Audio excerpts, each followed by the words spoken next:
Of course my camera isn't on. Hold on.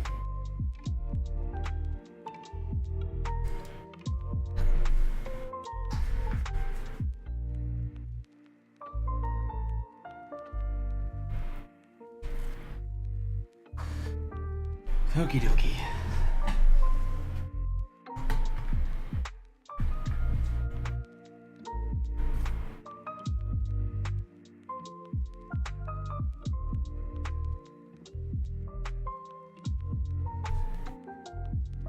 Taking care of some housekeeping stuff real quick. Right with you.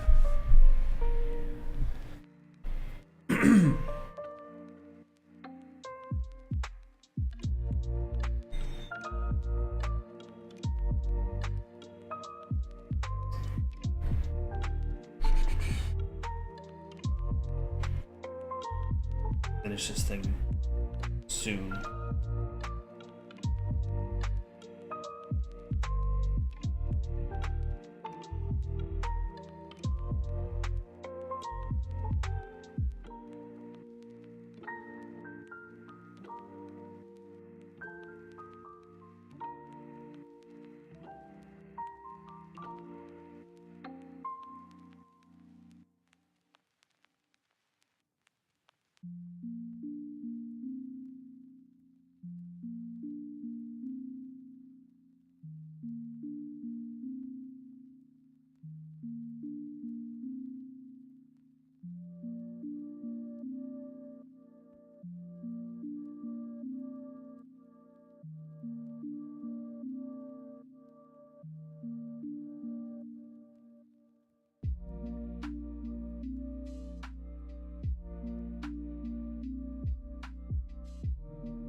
Almost there, sorry.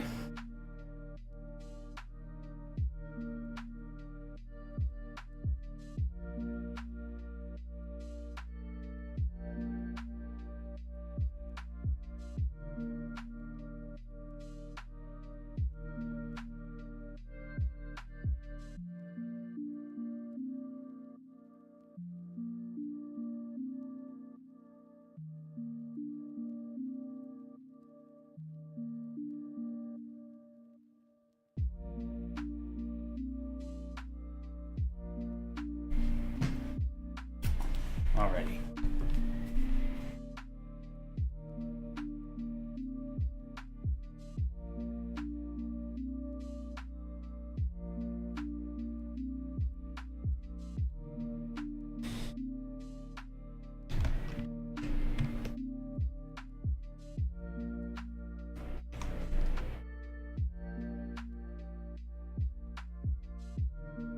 Look wrong.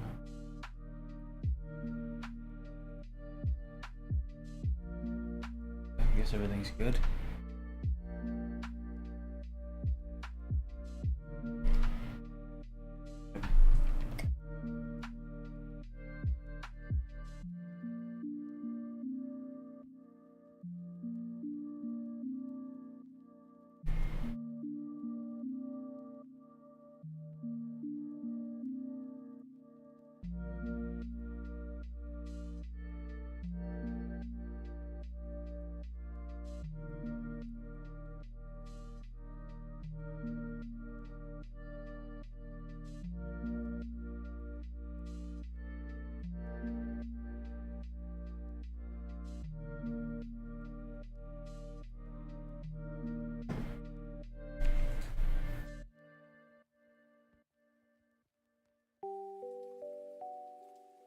Last night I was working on this and my internet died right at the end.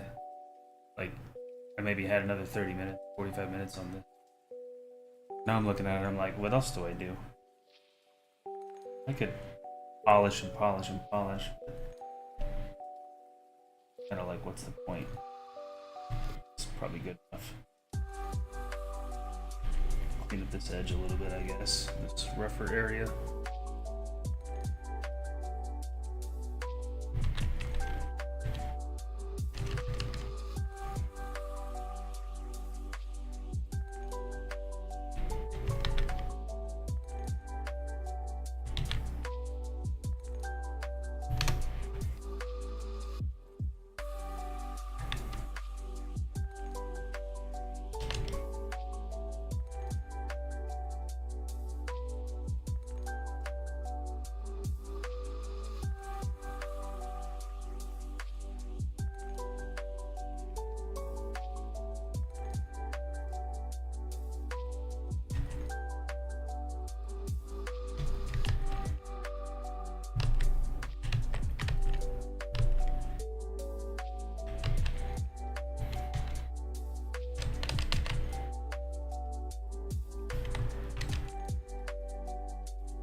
I like the.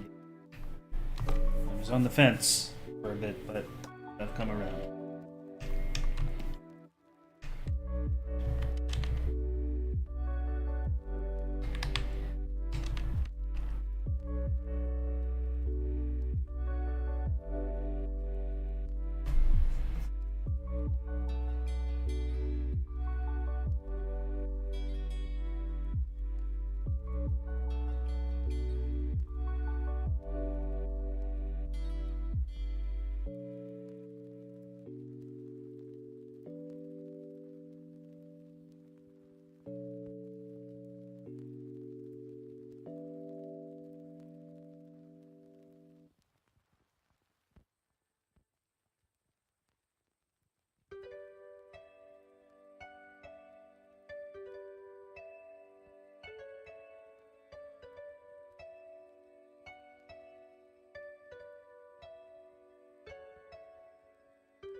Okay. So, we'll try some again. Do this. This. That.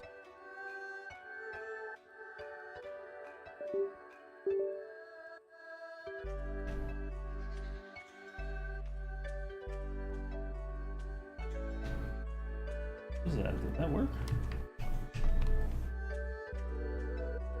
Oh, right. Forgot.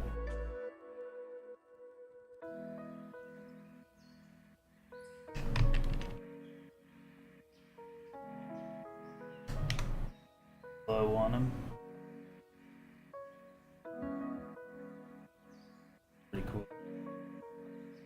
That back on. That.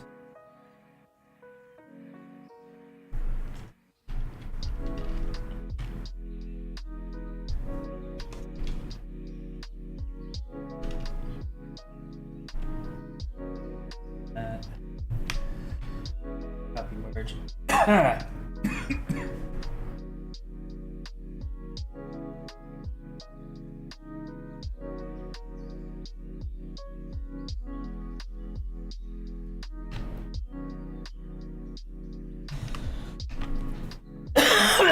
It's not bad. Am I satisfied?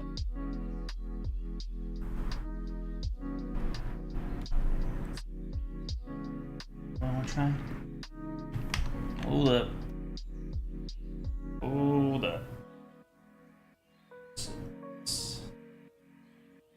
Attic aberration.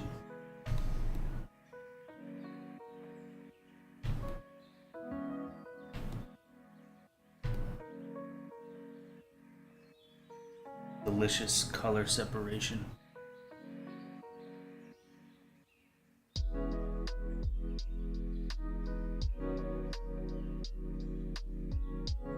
Yeah.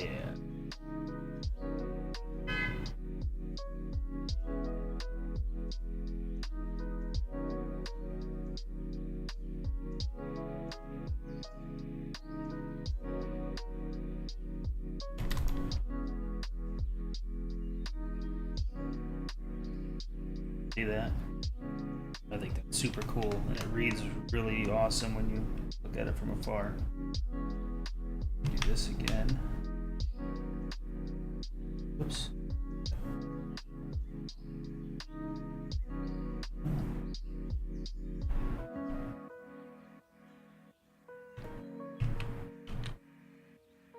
There we go. I think.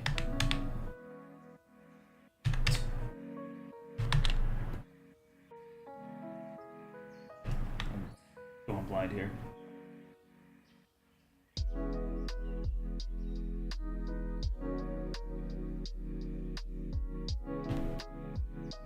We have that happening.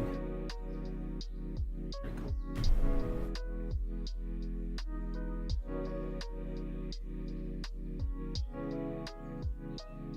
That strong green line though. Be a bit much on the hat. No, it's still good.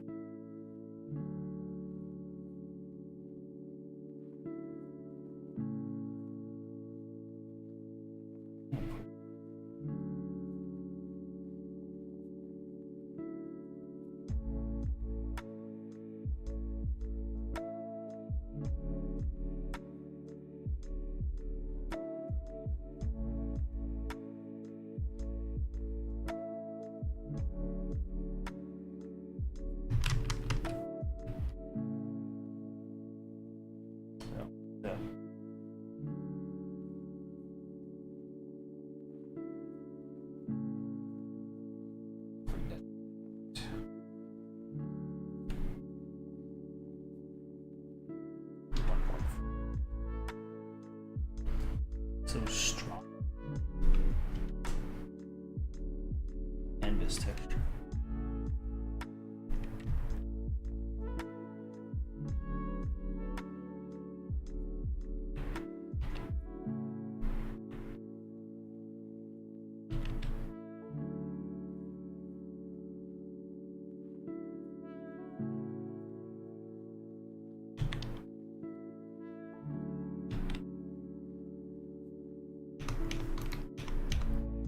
That's good.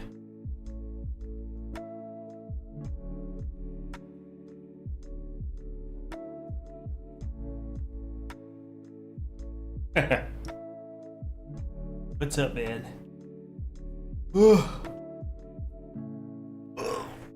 Shit.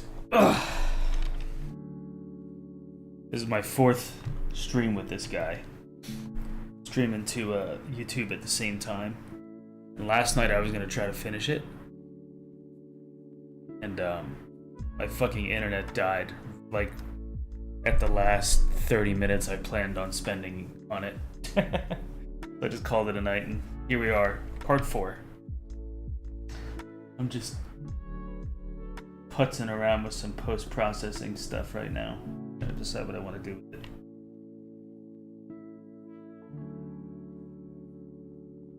Head. I might fuss with the face a little more.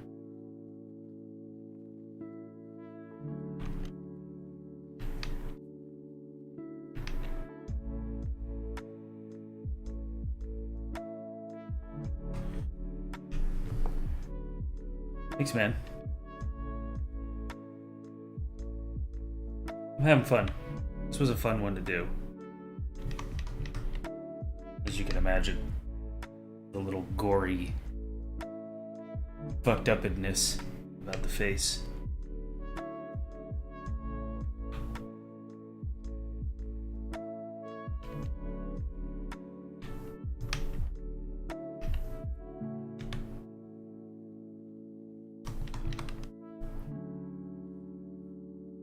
Oh yeah, for sure. I'll be there. Have we decided on a time?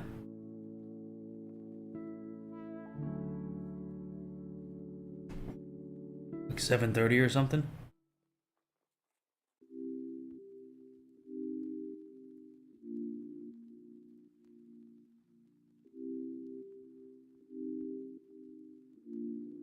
Okay. Ooh.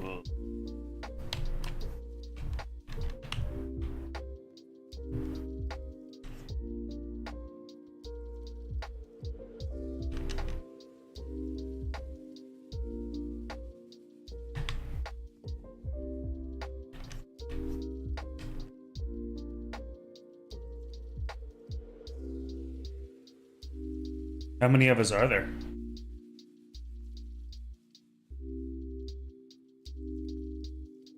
Ashton, Josh, you, me. Anyone else? I haven't seen those guys in a long time. Oh, nice. Okay. Oh, Marty. Right, yeah. I haven't seen him properly in a long time either. Last time I saw him, I ran into him at Mitsuwa.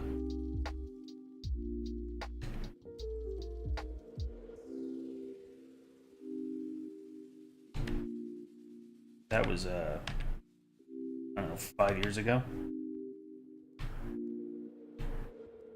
I haven't seen Josh and Ashton and maybe since school. Nah. At some point I saw them, but I don't remember when or where.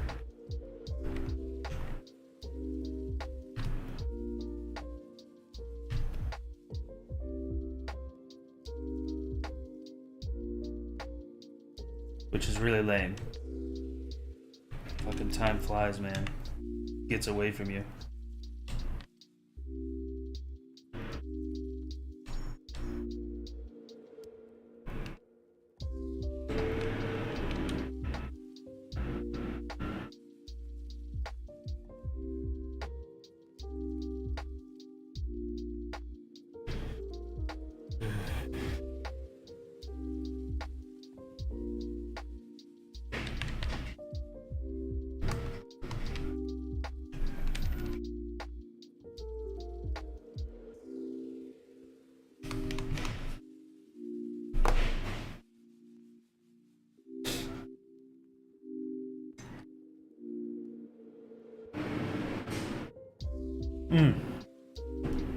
Sure. Yeah. 1 second.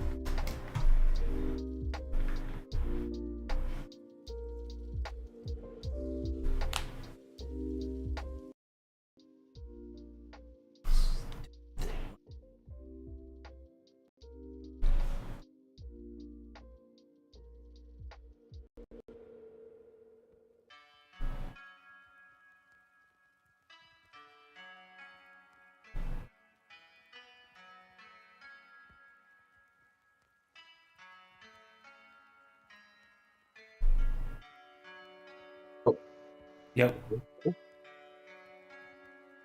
Pictures.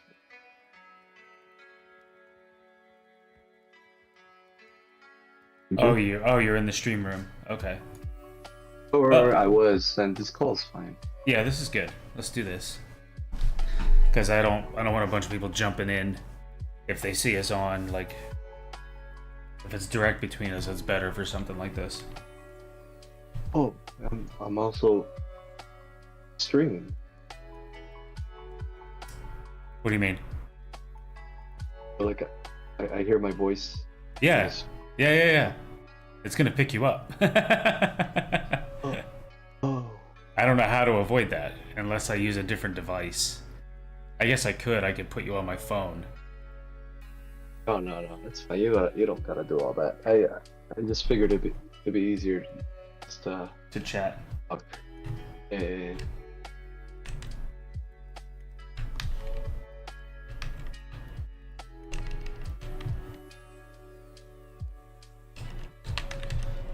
don't know. Sometimes it makes a stream more interesting when there's an actual conversation going on instead of dead air and me just breathing while I paint. Yeah, That's the most challenging thing for me, is to make a stream interesting as well as make a good art. Like I can't really do both, which is probably why my streams don't really get watched. Despite because the competently made artwork. you're just quietly painting. Yeah, it's like watching grass grow. Like this is really cool and all, but it's boring as shit. Attention, dog. Talk to the people. Yeah. Well, I mean, nobody says anything. If someone asks me a question, if I actually do get someone watching, if someone asks me a question, I'll talk to them, but nobody says anything either. Everybody just like pops in quietly and then they leave and on to the next person, usually. It's not like I ignore people. I don't. I mean, it might take me a minute to notice your message, but I don't actively ignore people. Unless it's a bot or some shit. So. Yeah, I had one last night. Click this, ominous link for more subscribers or followers. I'm like, yeah, sure, okay, neat. I'm not gonna do that.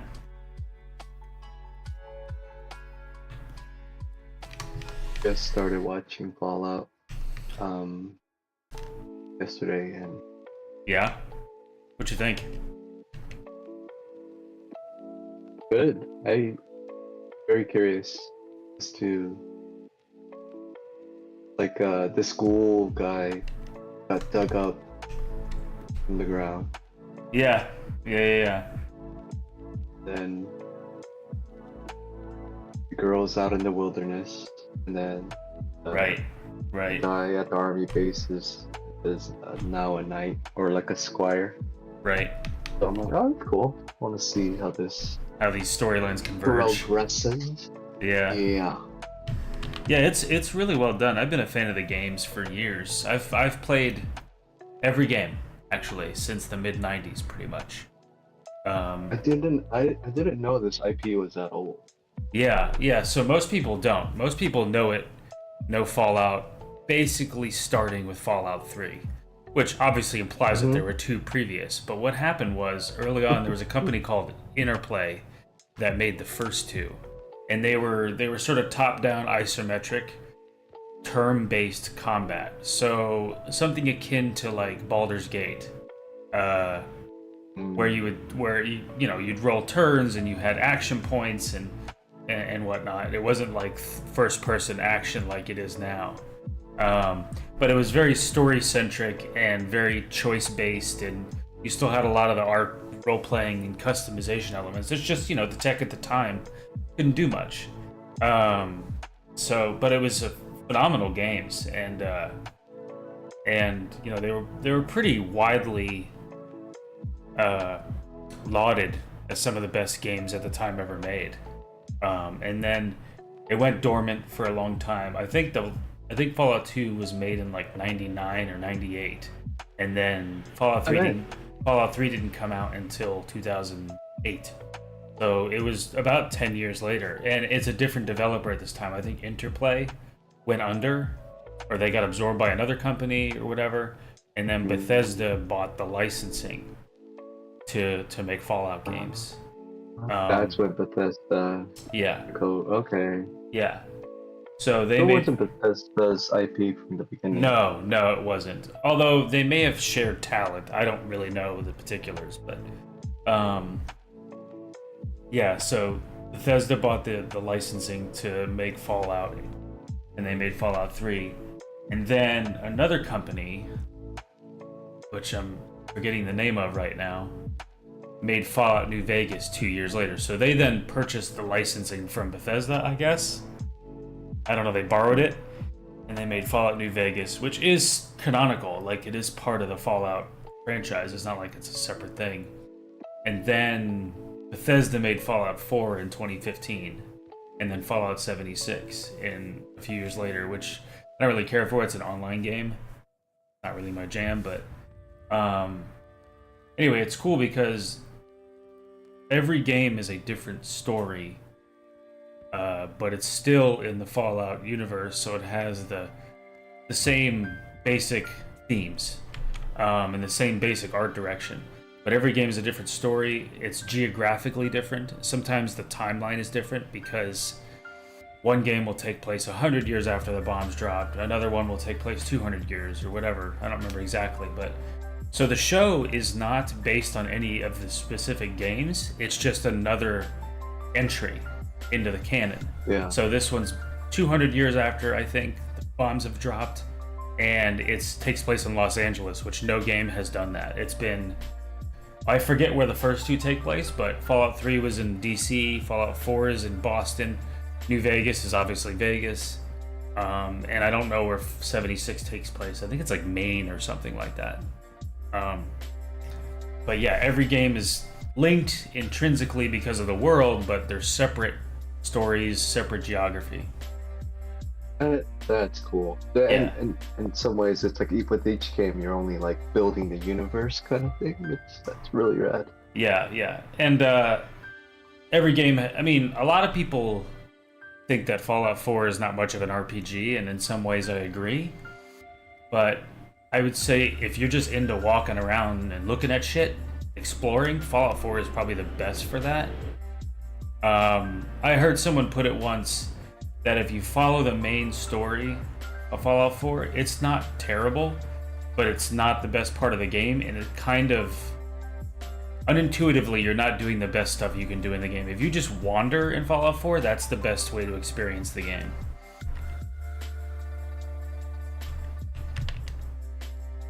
See, I'm like also looking at like Fallout 2 and how it looks like. Yeah, you see what I mean? How isometric. Yeah. Like Diablo. Yeah, almost. But it's not active like Diablo is. Like Diablo is still action. It's still sort of it's an action RPG, whereas Fallout it's turn-based. So it's more like a D&D where you take turns, almost like a tabletop game. So you can move around when you're not in combat freely, but the second combat is engaged, it becomes a turn-based system. Oh, interesting. Yeah. You know, and it's cool, but I think that was a product of its limitations at the time. Like at the time, right? Yeah, at the time, the hardware. I mean, we're talking about a game that ran on like a. Do you even remember what a Pentium is? Like a Pentium 90 megahertz machine. So that's an old computer right there. Oh, dude.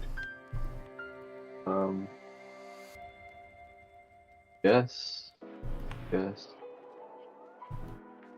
Like, you had to write code to like launch games. Remember that? Yeah, in DOS when you used to have to write the prompts. Yeah, you had to like run Super Mario, blah blah blah, or like run StarCraft, or run like you have to do all that. I remember. Yep. Like, those are the days. I remember memorizing those. I don't even know how to play the game, but it's like I just remember, like that was a cool thing to do. I remember when Duke Nukem 3D came out. I was a huge fan of that because it was like post Doom, and for the time, like Duke Nukem had so much. Like Doom was great. Don't get me wrong, it pioneered a whole genre, I think. Well, technically Wolfenstein was the first, but same company. But it really pushed forward a whole video game revolution. But I remember having played Doom to death and playing Duke Nukem, it just had so much more personality. Because he was like a B-movies 80s action hero, and he had the one-liners and everything. That used to, delight a 12-year-old me, 11-year-old me. Because he cursed and he was crass and, the typical thing a 12-year-old would be into. For the longest time, until now, I thought Doom and Duke Nukem were the same fucking franchise. Oh, really? The guy from Doom learned how to talk. Oh, really? Like, you didn't know that until this very moment? Yeah, I was like, oh wait, they're two separate IPs. Yeah. Oh, like, They're made by two two totally different companies. Oh, Id shit. Software made Doom, and 3D yeah. Realms made Duke Nukem, and they're two different engines too. Yeah, but I just thought the Doom dude like learned how to fucking talk in Duke Nukem. there is a scene in the game where you find the dead body of the Doom guy in it, and he makes a comment. It's kind of like a I don't know. I kind of view it as like a sign of respect. I don't remember what he says. Oh. Uh-huh. He finds the corpse of a space marine. Mm. I don't remember what it was, but yeah. I mean, you couldn't play video games in that era, having played Doom and Duke Nukem, and not basically compare them directly to each other. Yeah, they were the only, pardon the pun, game in town. There were so many Doom clones, so to speak, that were so bad and didn't really go anywhere. And Duke Nukem was really the only one at the time that had any traction, that was actually good. Because it was a good game, besides the fact that it was just crass and ridiculous. It was a good game. Anyway, what was I saying? About Fallout or Doom?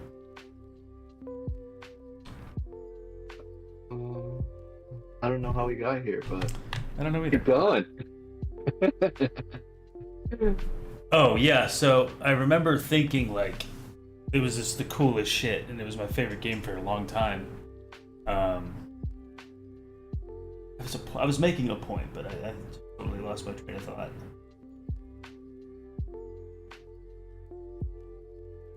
Anyway, that was like the mid '90s of gaming too. It's crazy how long ago that was.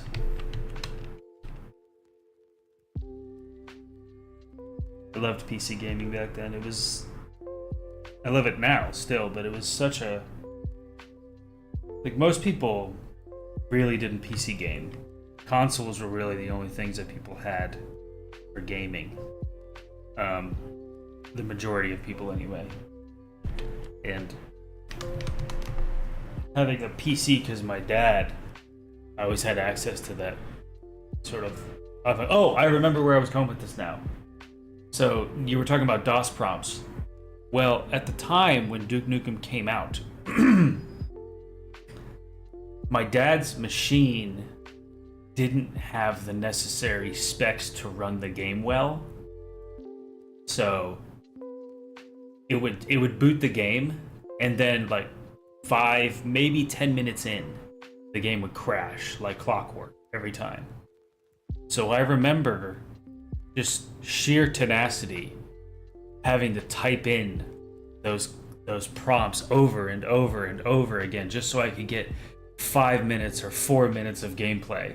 It was such a... And get it to boot, yeah. Yeah, it was like I would get a little further and I would save the game, and I would get a little further and I would save the game.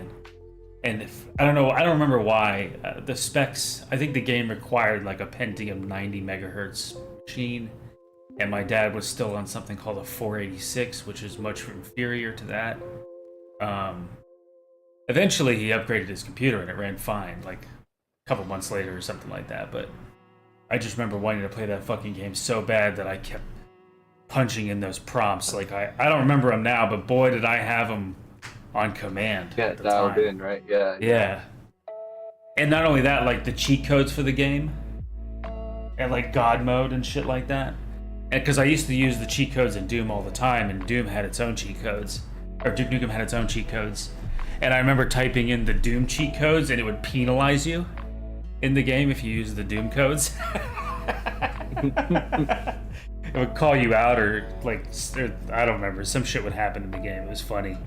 But Duke Nukem had its own like IDKFA, which I think was all the guns or some shit. And I don't remember what God mode was, but it's been a while. It's been like 30 years, because I'm old. Yeah. Dude, it's been a minute since, like, I used to be able to, like, yeah, retain all that cheat code. Well, there's nothing else in your brain. You were Just, like, 10. punch it in. You didn't have responsibilities. Like, you could easily remember shit like that. It was no big deal. Yeah. Now I find myself. I like to think it's not age. It might be, but I find myself forgetting shit that I know damn well 10 years ago I would not have. I just think that it has more to do with the fact that I just have more shit on my plate, more shit I'm thinking about that's more important. I think that's what it is. 100%. I think you have a lot more to consider and think about. I don't know. Yeah, more important shit. Yeah. All equally important. Codes are important, bro. Cheat Codes codes are important. Oh yeah, man. I feel like my RAM space is limited. Yeah, we can't upgrade our RAM. It's a problem.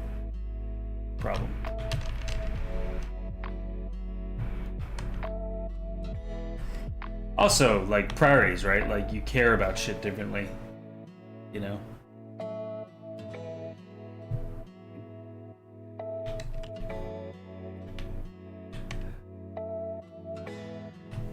Going back to what I was saying about being one of the only kids that had a computer.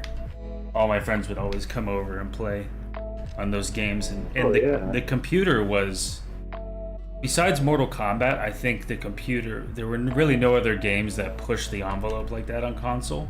I mean, now it's like every game has basically carte blanche to be as foul or ridiculous as it wants to be. It's like movies, right? There's no real limits there anymore. But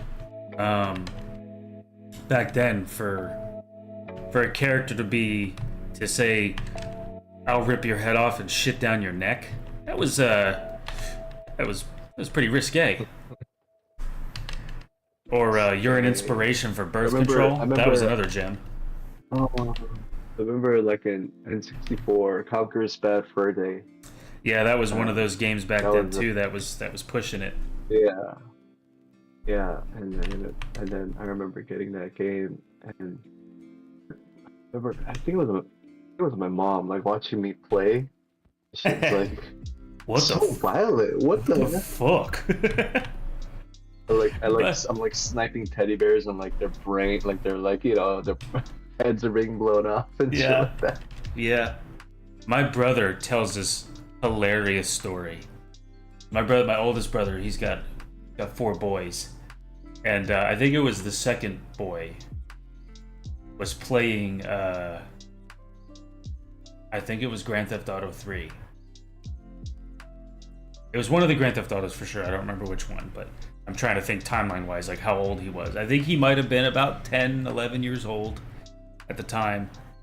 And my brother's sitting down on the couch. He doesn't know. I think he borrowed it from a friend, so he doesn't know what his kid's playing until he sits down on the couch.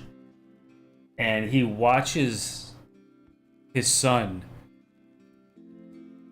get a hooker, bring her into the car, as you do in Grand Theft Auto, and then like drive into an alley and like pull her out of the car and beat the shit out of her, or beat her to death or something like that.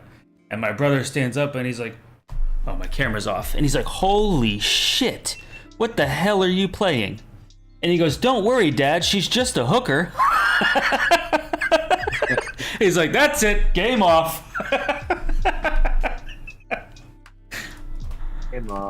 Game off. How old was he again? I think he was like 10. Oh, yeah. Man. Yeah. And he like borrowed it from a friend, and he's like, "What the hell are you playing?" You know, one of those moments. I mean, the thing is like my family's not really much into censorship. Like, I never really had an issue playing games that were mature rated. I played Mortal Kombat. I obviously played Duke Nukem. Like, my dad, you know, he talked to me. He's like, "You know, this isn't real." Yeah, okay, cool. Enjoy. You know, it wasn't really a big deal. He didn't really believe in censorship that way. So I wasn't really limited unless it was like really extreme. Like he didn't let me watch porn or some shit. Like that's not how it was. But there just No, that's wasn't. not real love, right? Yeah, Just yeah, yeah, letting you yeah. know. Exactly.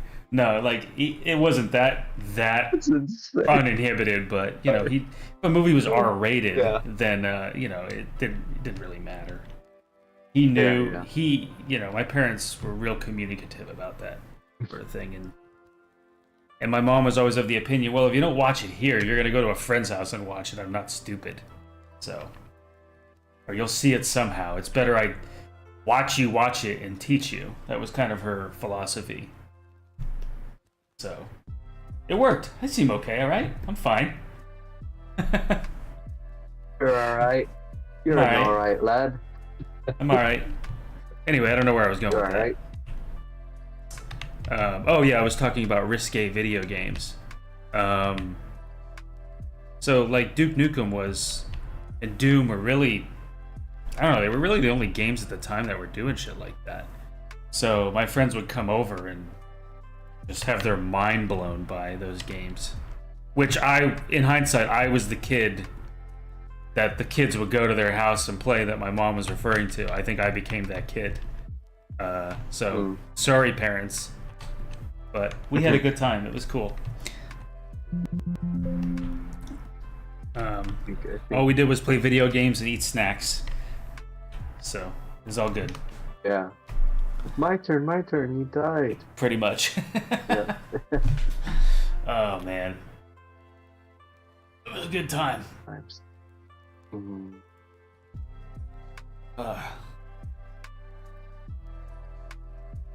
Anyway.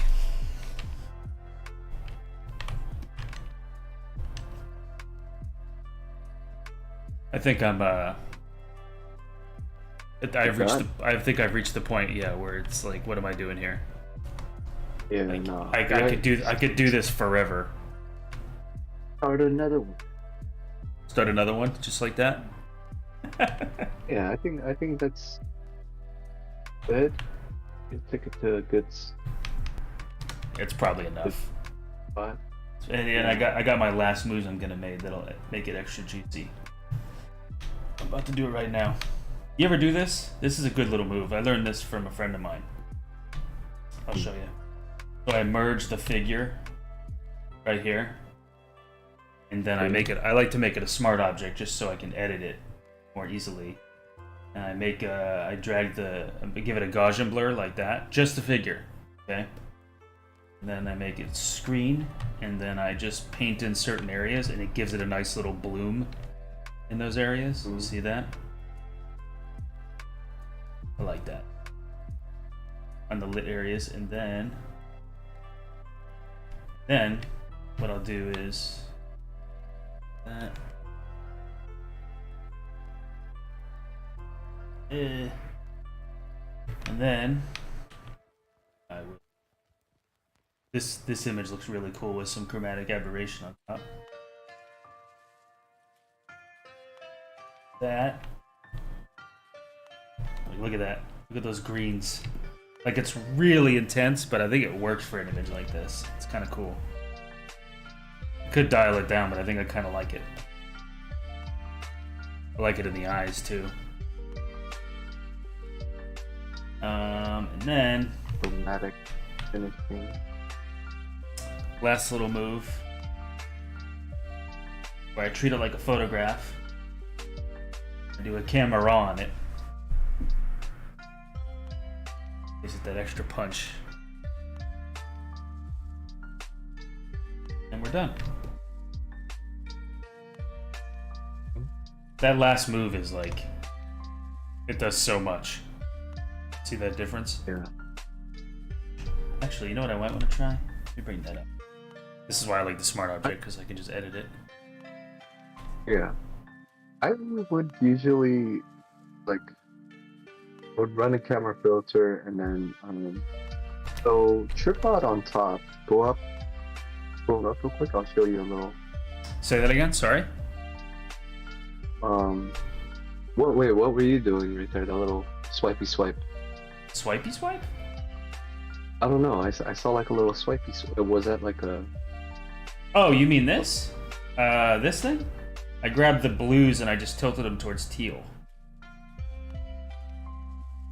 You never done this? No.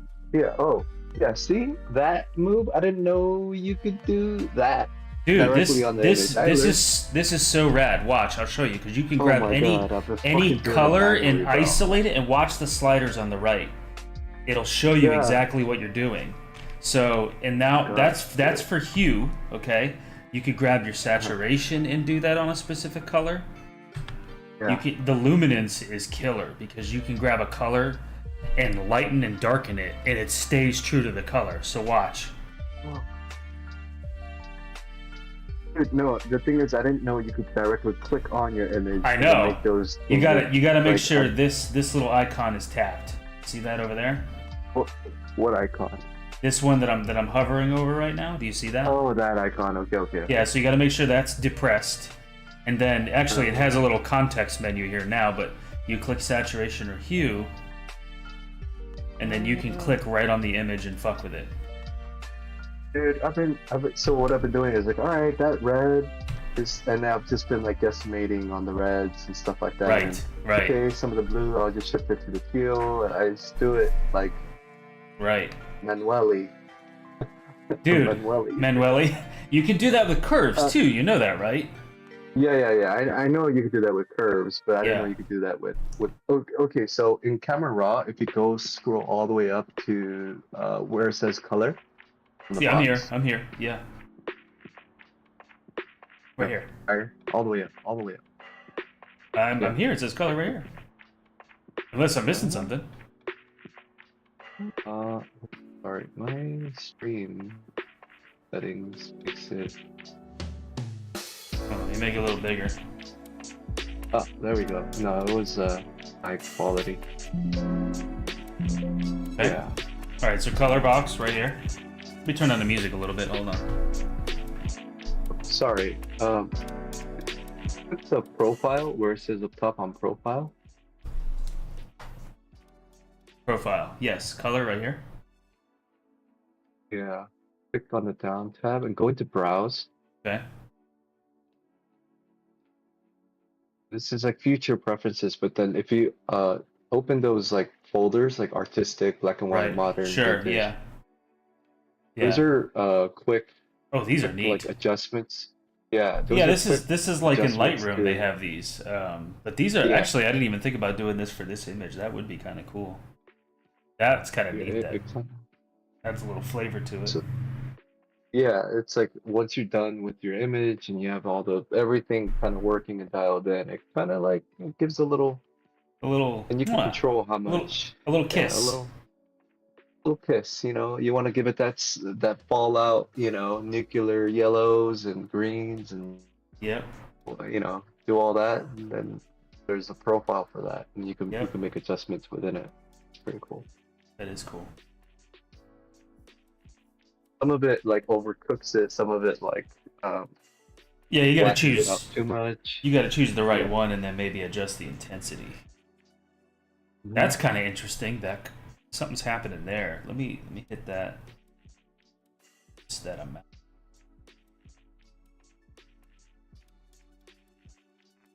That's kind of interesting. Yeah. I don't know. There's some cool shit for sure. Let me try that desetted one.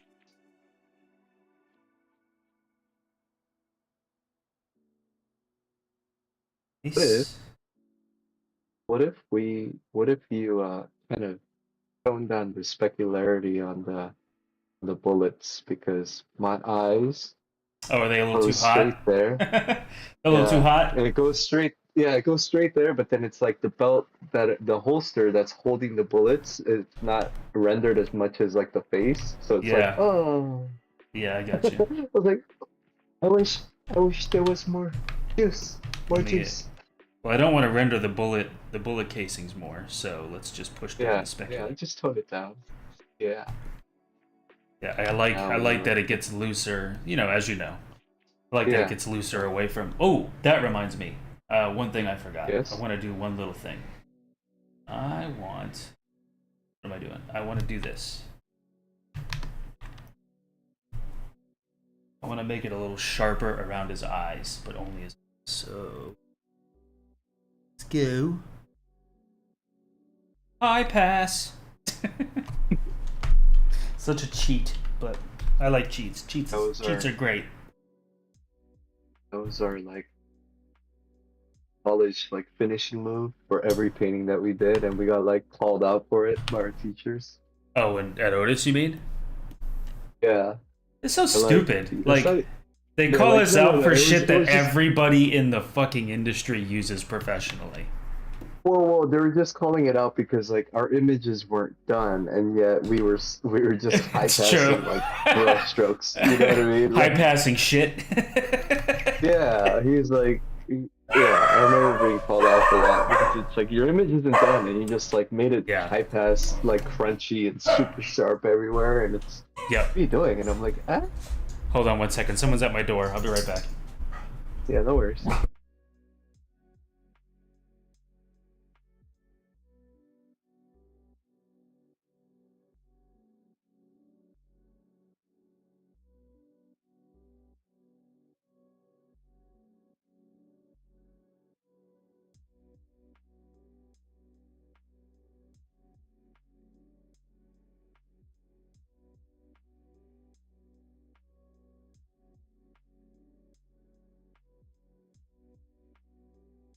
Sorry, I got a maintenance guy here. He just showed up. Forgot he was coming. No worries. Yeah, that's true. Like, we would get a little overzealous with that before the damn painting was done. We were like high passing our sketches, like. I mean, we couldn't. It Yeah, was so alluring because it would sharpen up things that were yeah. kind of blurry and not refined, and it felt like it was it felt like we were getting away with something, but clearly we did not. It just made all the things that were unresolved like More scream obvious. yeah, It's we true. were just being called out for it. That was a good time. It's true.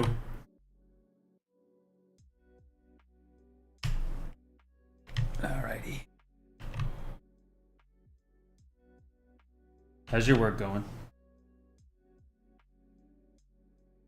Going. I hear you. Loaded it up, but loaded the illustration department. I kind of well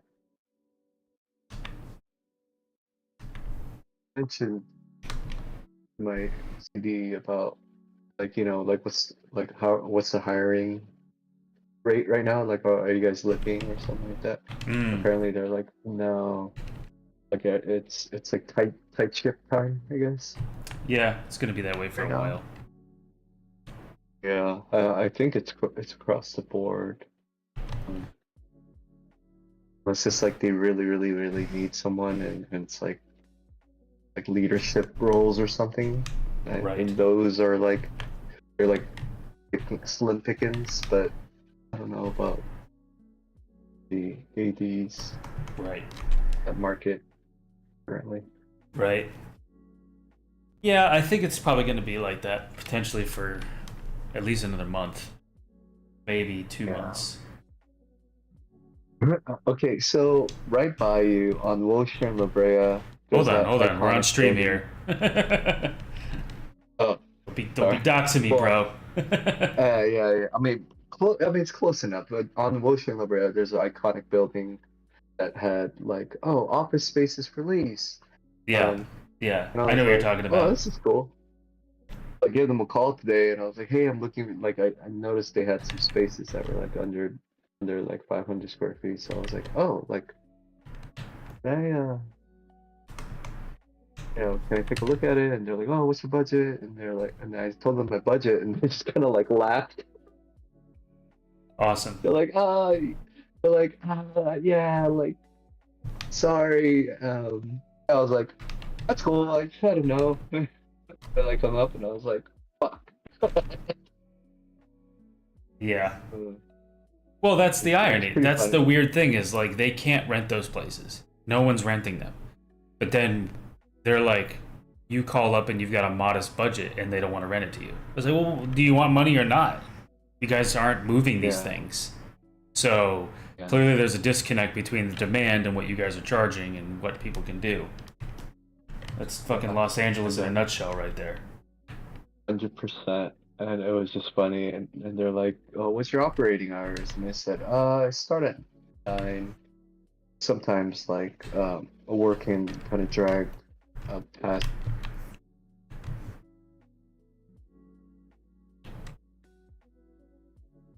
So what could you not work in office if you wanted to? Well, I'm looking for a space where I can do some like side stuff inside. I see. Like, yeah, whether it be like, yeah, like tattoos or stuff like that. An I actual see. space. Yeah.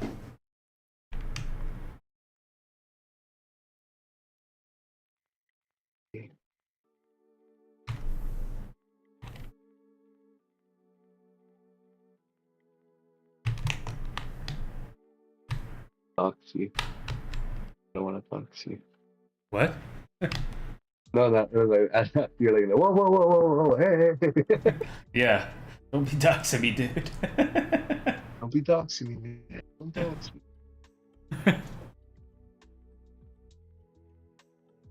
Okay.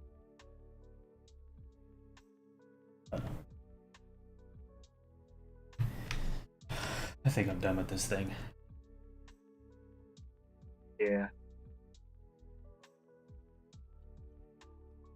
I think you are. Did you see an ad break by any chance? Or Yeah. you're not. Oh, you did Yeah. see it. Okay, yeah. I'm actually in an ad break as we speak. Yeah, it's about to end. Some. Okay. Yeah. What's about to end? The ad, I mean. I can Oh, are see you it lets me know on the putting it? other it lets me know on my end that there's an ad running. I reduced the amount of ads and the length of them because it was like it was super long ads and frequently, and it's like I get like 2 viewers. If an ad comes on, those are going away. No one's sticking around for this, you know what I mean? So and it's not like I'm making money on these things, so it's stupid to have an ad that pervasive on a streamer like me. But You I think I have to have you some get ads. something? Oh, okay, okay. I mean, yeah, I think I made $100 on Twitch last year, the whole year. Uh-huh. So yeah, you From do. ads? Yeah, and from ads and from subs, which obviously is not a lot of money, and that's not why I'm doing this. Uh-huh. But yeah, you do make some money, but that's not really the goal here, obviously.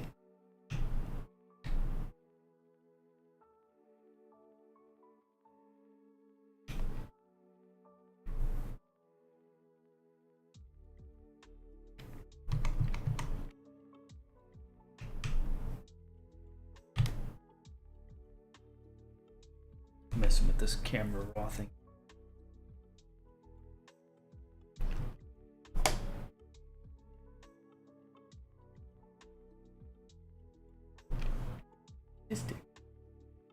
Look at that magenta skin.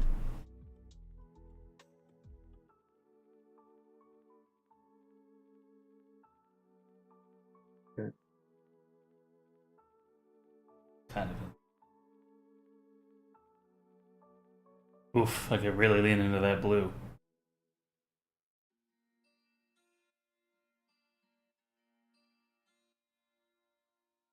It's something to it's like a quick treatment, like whenever you're in a pinch Yeah, for in the sure. future, um, you're like, "Oh, I don't know what kind of color space I want to take this to."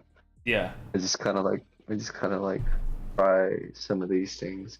Well, it's cool because it also gives you ideas that you may not think about before. Unsolicited, you might not think about it.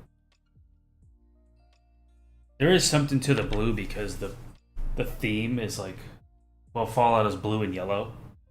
That's the branding of it. Yeah. So maybe that's a move. where I lean into the blue in certain areas. But I think I would rather do that in the comp itself and not with one of these. Do you ever do character sets?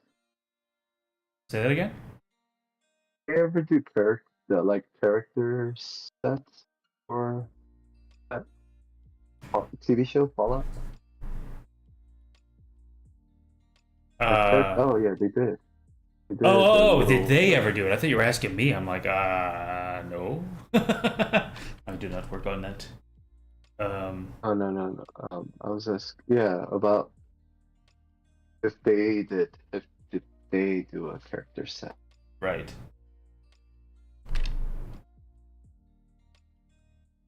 That's kind of cool. This is kind of cool. Look at this.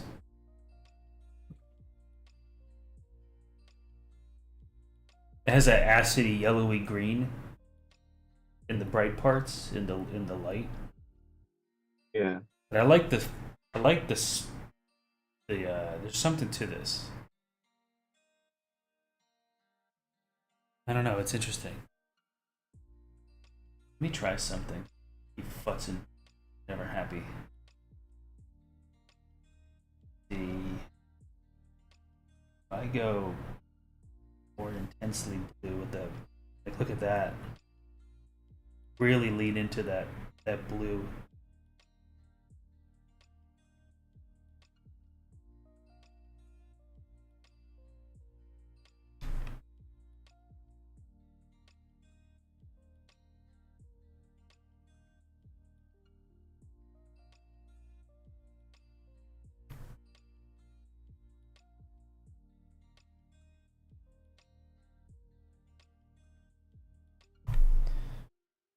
And let's do the rigmarole again here.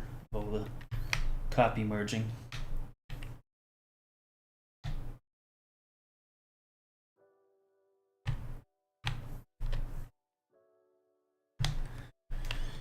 Just update like one. Since you're working in smart objects, you could just update one smart object, then it'll. Well, I can, but I'm doing things separately.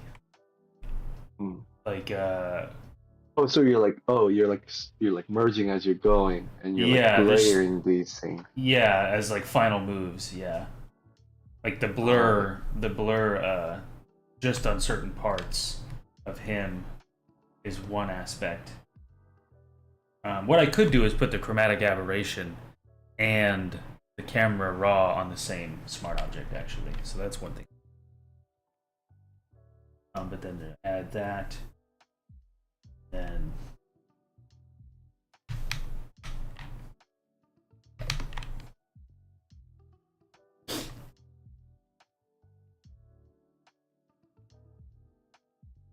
that work?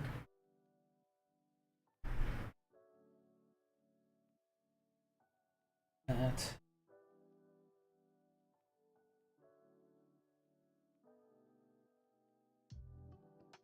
I see the Fallout campaign that we did, and now it makes sense. Like I didn't quite understand like why they were so eager to show the world, and like these characters just like. But now that I have some context from the show, I'm like, oh. Yeah. Little Squire gets in the suit. Oh, it's like little teasers. Right. Like what's to come. Right. So look at these two versions.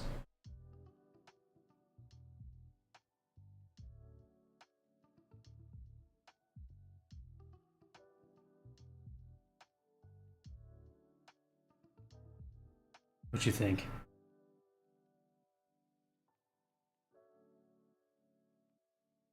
Like that. You like this? No. You like the other one? Yeah. The more true to color. Yeah, true color. Do you like the intense blue background? Do you like that? Because it is part of their branding. I think it works. Yeah. It's bold. Yeah, the light super like yellow. Yeah. Yeah, it's definitely bold. Yeah, I think we'll go with that.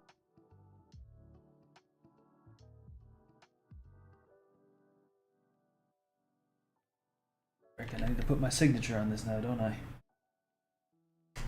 Put a fork in it. It's fucking done.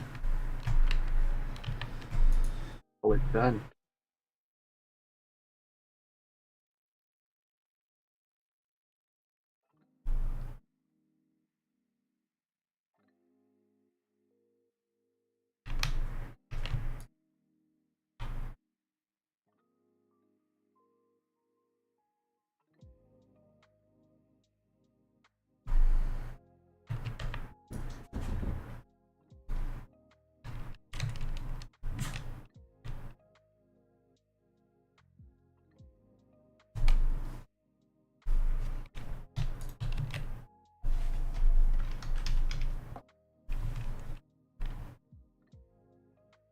Righty.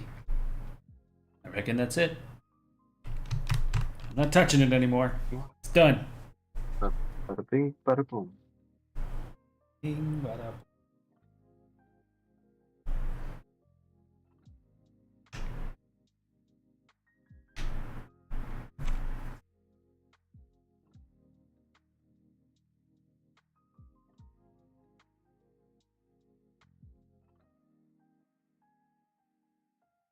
Huh. It's not bad. I like the blue. I was a little afraid of it at first, but I like it. What I don't like is how intense the bloom is on the back of the right side of the hat. I gotta fix that. That's a little move though. No biggie. Right here.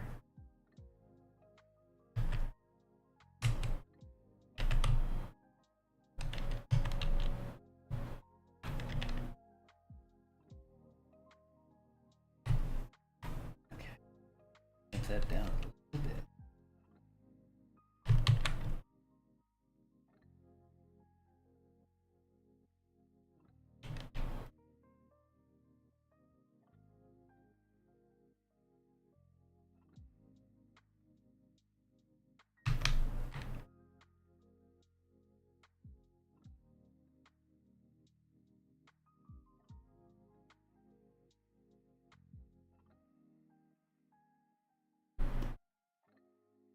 Yeah, that's better. Okay, I can get behind that.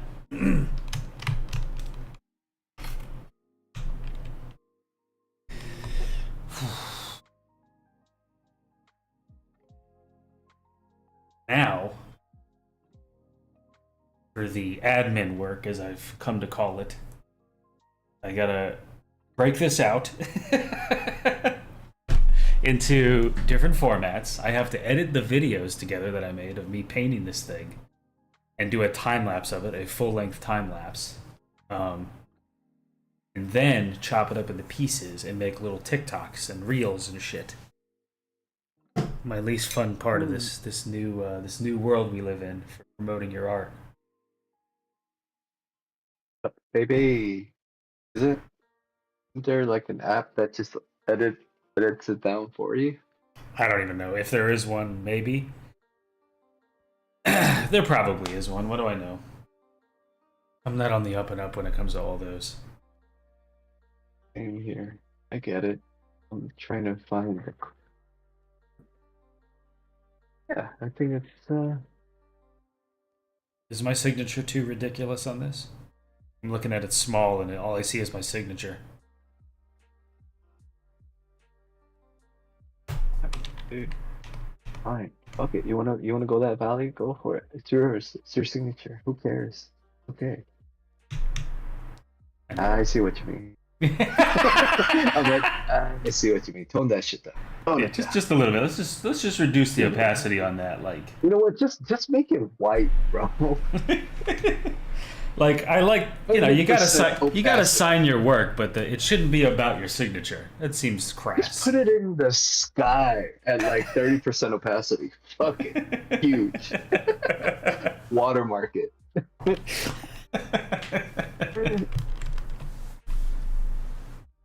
I think that's cool. I'm like looking up. So apparently there's a desktop version of this thing. It's called Cut Desktop. I don't know. Maybe you could. Oh shit. I was okay. All right. You are currently timed out for chat. Chat again in 4 minutes. What? It just deleted all your messages. Did you post a link or something? Yeah. Yeah. Oh, I think that's what it is. I think there's an automatic because people will jump in a chat and start spamming links, so they have a link fighter bot. Well, they'll just time All out right. the user. Okay, that's fair. Send it to me on Discord. Yeah. I just did. Um, Reader, dude, this is something that I know someone that I know who's similar age is trying to get a hold of social media. And they're like, use CapCut. I use CapCut. So I was like, oh, okay. Oh no, my Palm uses it too. She was using it Okay, last so night you're. actually, but I use Premiere, so I have Premiere, and I Oh, have it media. I is have media encoder and everything. Just the learning curve for Premiere's like, does your knowledge of Photoshop kind of like translate over yeah, I don't know. I mean, terminology wise? it's a Like, it's different. kind of like It's you. I guess maybe the terms, but you know, editing video is a different discipline. Yeah. So that requires learning in general. But yeah. I'm just thinking, just like when you're in the program, is it like it's not like it's super foreign, right? It's like you kind No, of no, no, no, know no, no, what. no, no. I mean, and I think that the hotkeys and the functions between these different editing suites are kind of ubiquitous. Like you press spacebar to play your video. If you want to trim a clip, I think it's the same. Like C to cut, so to speak. I don't remember exactly, but like it's kind of ubiquitous. And I think because of the Photoshop discipline, some of those things do carry over a little bit. Um, yeah, it's not wildly different.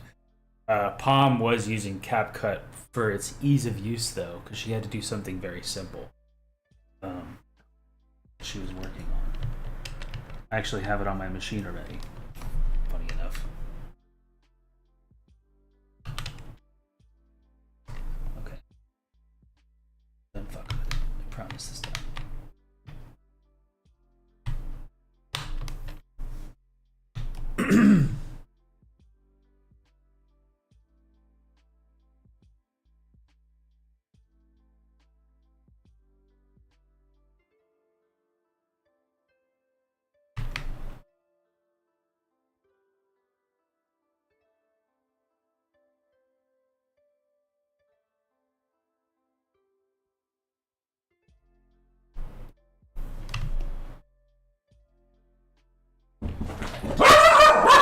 Hold on one second. I'll be back. No problem.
All right, I'm back. maintenance guy. Finish what he was doing. Fantastic. Yes. Okay, I really think it's done now.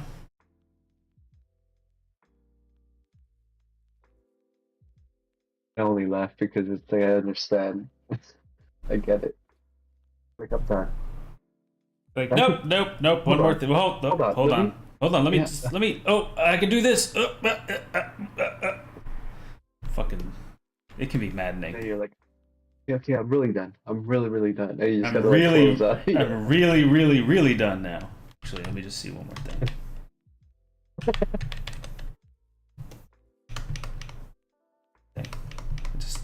I just need to know I've crossed all my T's and dotted all my I's. Because you know what's going to happen, like it always fucking does. I'll post this shit on the internet, and then I'll see something that I missed. It's like there's a clarity that washes over me the second the shit goes live on Instagram.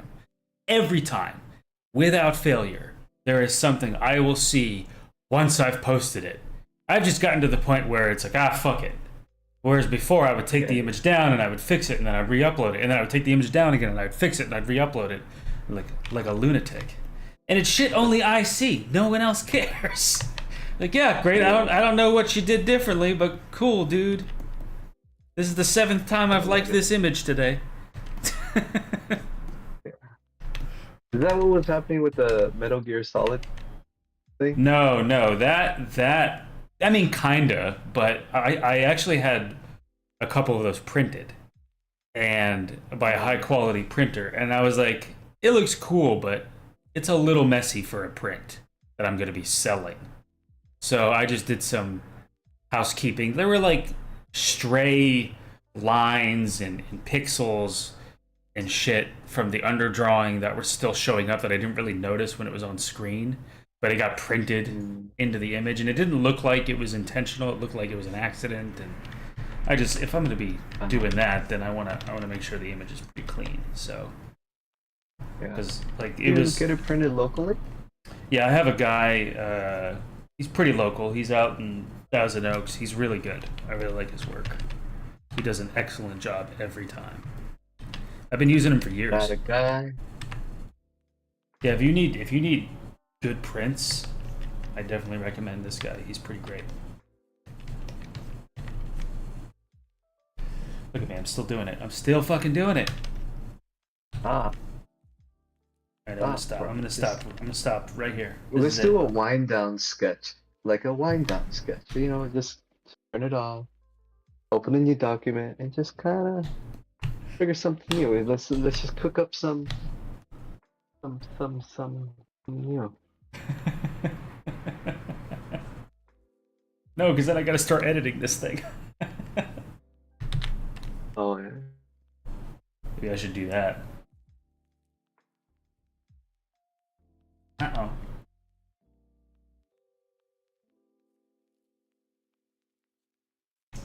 Oh.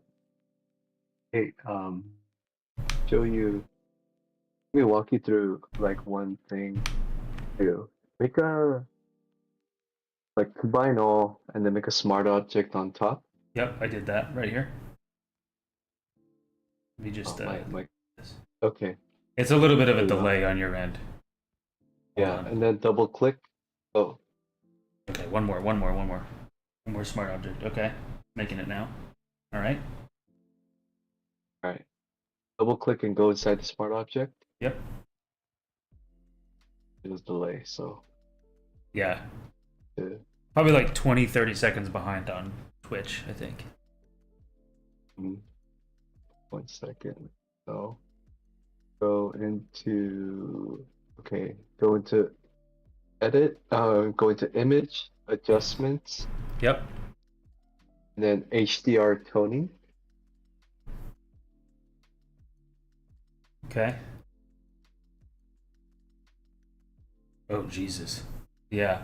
And then I've never done this. yeah, and like mess around with that too. That's the thing. Shouldn't I have an HDR monitor though for this? No, dude. I mean, fuck the monitor. It's just the result that we're going for at this point. Like what this HDR toning does, it's like it creates like these interesting. I like it. Yeah, just kind of play around with it, mess around with it. See what each of the slider does, and the kind of what I use it for sometimes is like just real radical big moves. Right. Sometimes it gives me like weird variables that I Sure. didn't see in my image. Sure. And it'll isolate like just the whites and like accentuate it, and like it just makes it like weird and crazy.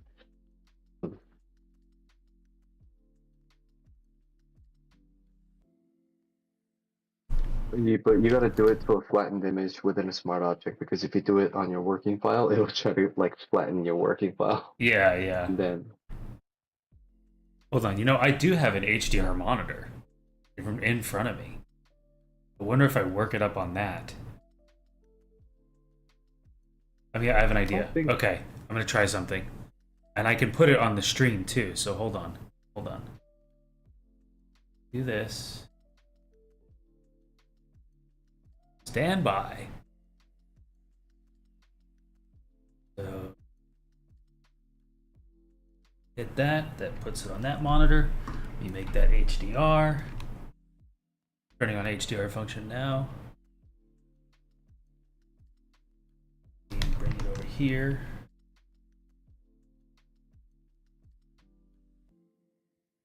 Computer stops freaking out. Okay.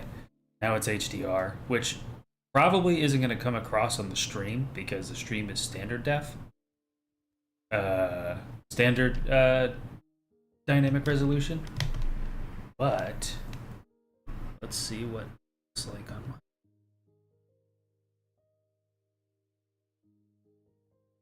HDR toning. Okay.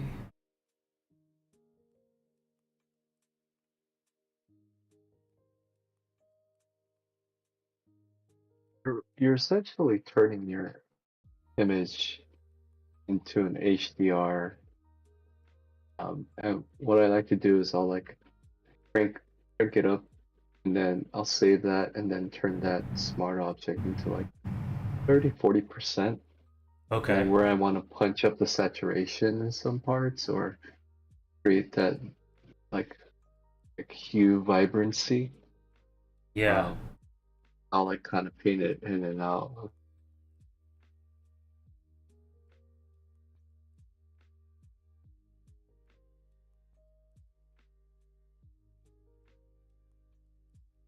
This shit is really crazy blown out. Maybe I turned down the exposure.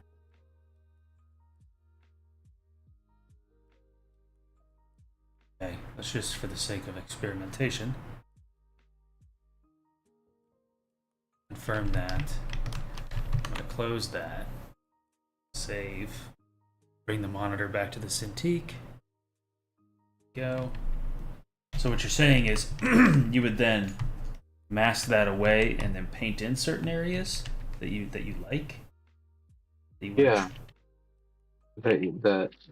Yeah. Okay. Like you see where that hot yellow's hitting the skin, and sometimes like that yellow kind of like disperses.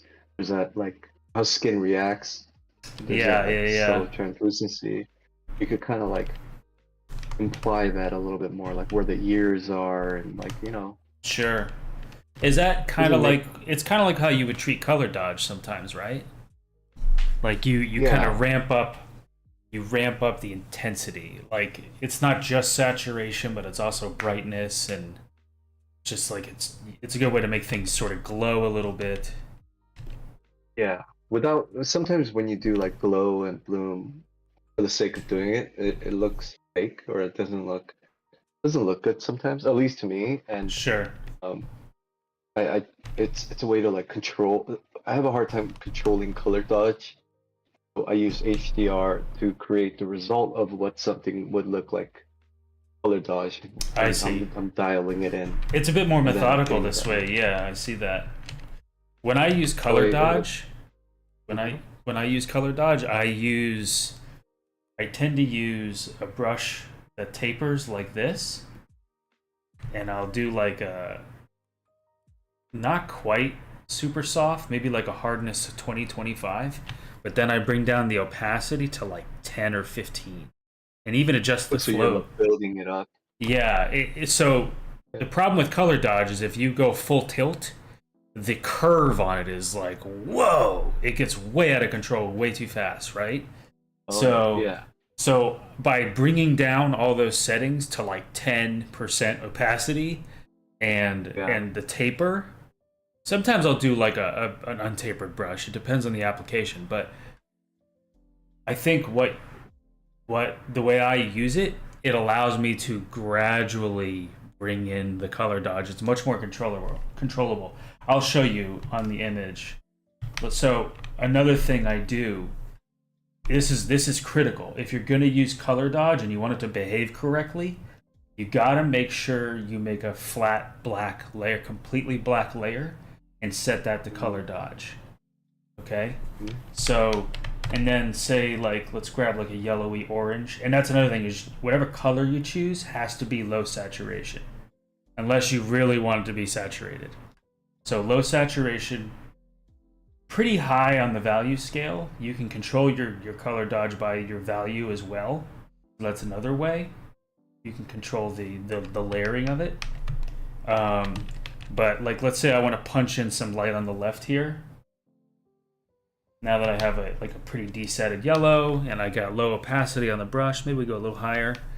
Maybe we bring down the flow a little bit. Then you can start to sort of gently bring in those tones. Do you see that happening?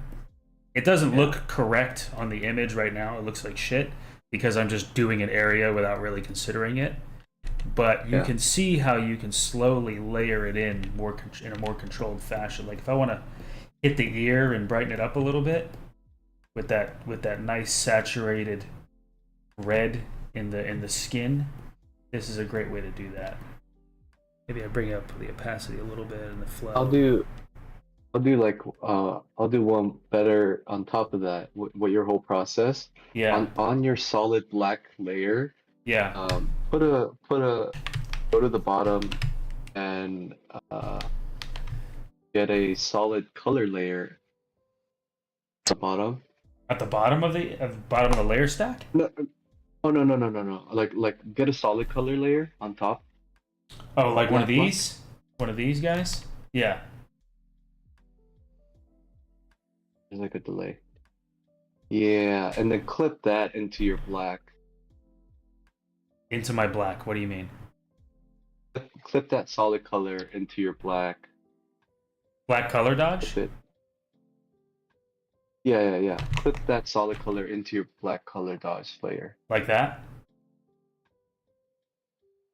Yes, and then change that black into a color of your choice, like desaturated color of your choice. Sure. And then mask, and then I kind of like do that, but mask. Mask Right. away I see where you're until- going with this. Yeah, and then you do that, and then Yeah. you can paint it.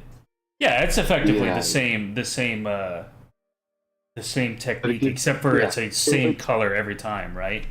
Yeah, and then what you can do is like, oh, I don't like this yellow, and you can like shift the hue up and down. It gives you control over. Yeah, like, that's you don't a have to commit to a. that's a great way to do it too, for sure. Yeah, yeah, that's probably better than what I was doing.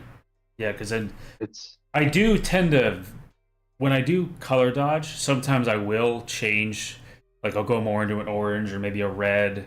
It all depends on what you're trying to do, of course, but color dodge Yeah. must be used sparingly because it could get very. shitty on you real quick. But no, this is a great move. This HDR toning thing is wild. I only learned about that because I used to paint on the black, and then I got notes from a client, and they're like, "Hey, can we shift this to a specific color?" And I was Yes. like, "Oh, I can, but it'll affect everything in that one layer that I used to like, Right, I right, was like, son of a bitch. right. But Another that's why I started to do that. Yeah, no, that's smart. Another favorite of mine, if I really want to add some crazy colors, and in this case, I just used a single orange. But normally I would not do that orange the way I did it. I'll show you what I mean. So, like this orange right here, normally what I would do if I wanted to create this effect is I would, for example, I would create a gradient map light thing that I just call it that. I don't really know what else to call it, but so I create this thing.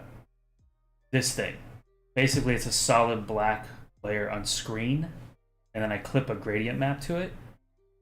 Let's say I want that yellowy orange. Like, let's go with this one. This kind of. So let's do this one. What I would do, like a whole rainbow selection of gradient maps. yeah, it's a little nuts. Okay, But then I would every layer. So I don't draw on this. Every layer between this layer and the gradient map can create that color. So, and all you got to do at that point is work in black and white. You don't need to work in any color, but you can see that you can bring up some colors that way, right?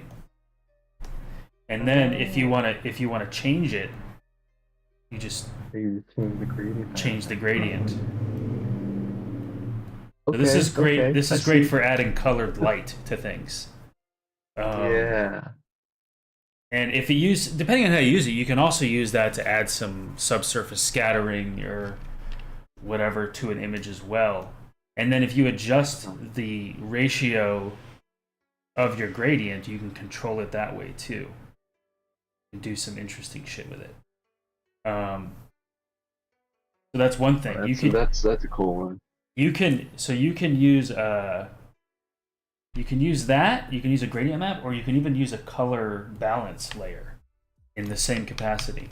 So you can add a lot of red to it, maybe some magenta, whatever. And it behaves differently, and again, the application is important to consider. But you can do some pretty cool shit with it that way too. You see that? Shadows.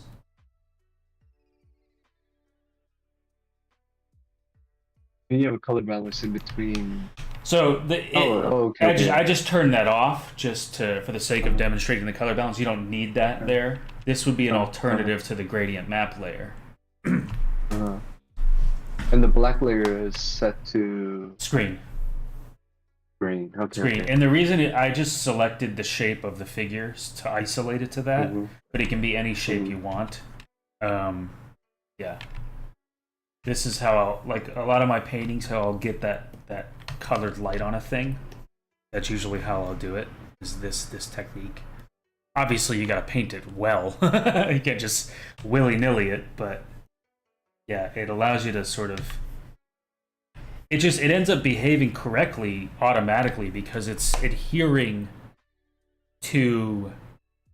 If you've painted a thing well, like it goes from light to dark in a correct way, or dark to light in a correct way, this gradient map will just behave accordingly. Like the darker areas will have some of that light leak into it, but basically it'll just color the lit areas the way you want them. And you can adjust that if you're using the gradient map technique especially. It'll just behave correctly automatically. So very cool. Do some shit like that. Like now it looks like there's a green light, a hot green light that's hitting him, right? Yeah.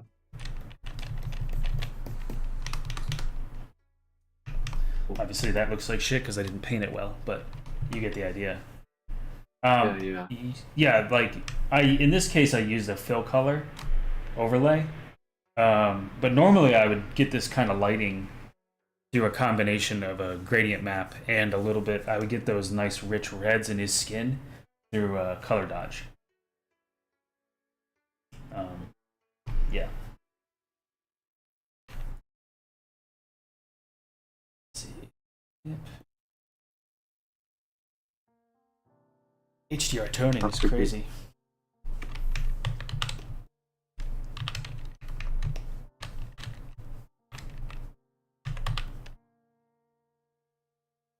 kind of like this.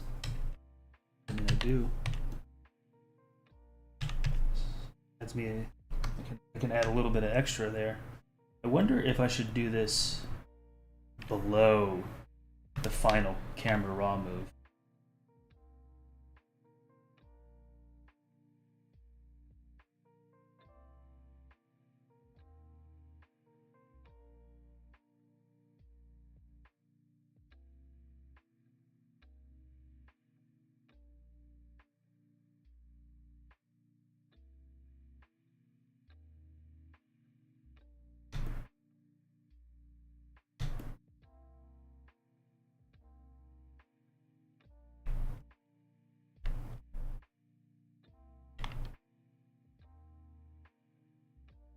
Oh, duh. Hey, off the top of your head, do you have any like movie reference for like, I mean specifically like poster reference that uses like dual, Uses like a what? montage, like a dual like head composition, almost like a psychological movie. Any posters come to mind that had like two heads? Um, two heads. Like split image kind of thing, psychological, or it doesn't have to be psychological, but like any movie posters that kind of utilize that kind of split image, duality. Well, Yeah. you're gonna laugh. Demolition Man is one of them that comes to mind. Uh, Let me think on that for a minute. Oh no. Oh, okay. Not like, but like that's like almost like facing off, right? They're facing each Right, other. It's like a face off, right. or or like the other way, where like they're like standing back to back, but Okay. like mirroring each other, I guess. Oh yeah, I mean there are some posters of that. Actually, funny enough, in Demolition Man. Oh, Let me think about movies okay. where a person is like the whole point of the movie is the adversarial nature of the movie.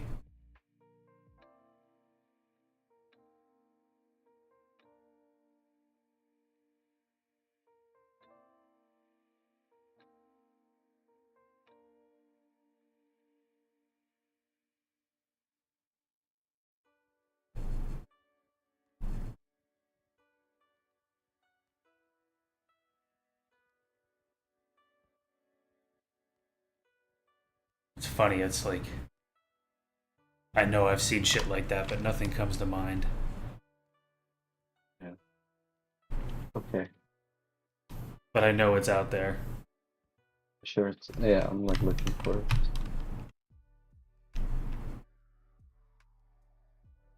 The only time that I could think of where an actor portrayed a twin very successfully is like two movies. It's Tom Hardy in Legends um and the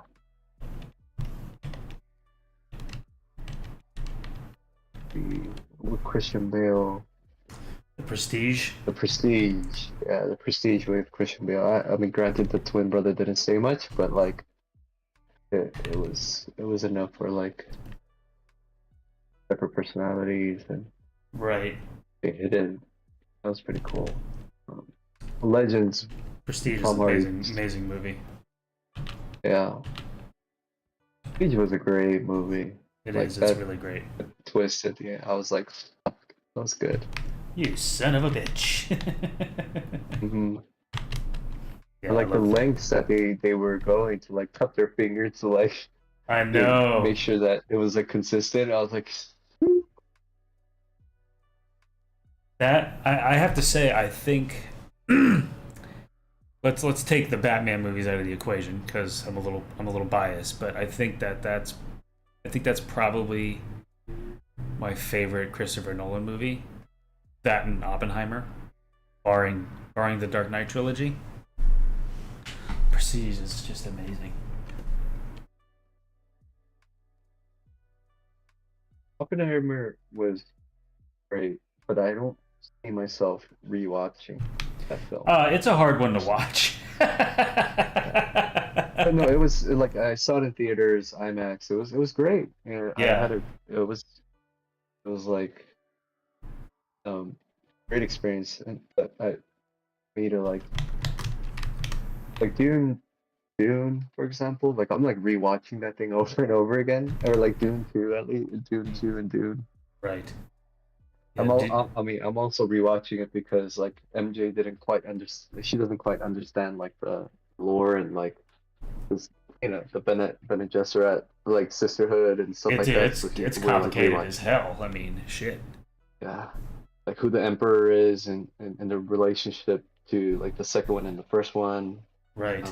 Yeah, so I'll, like I do like sideline commentary.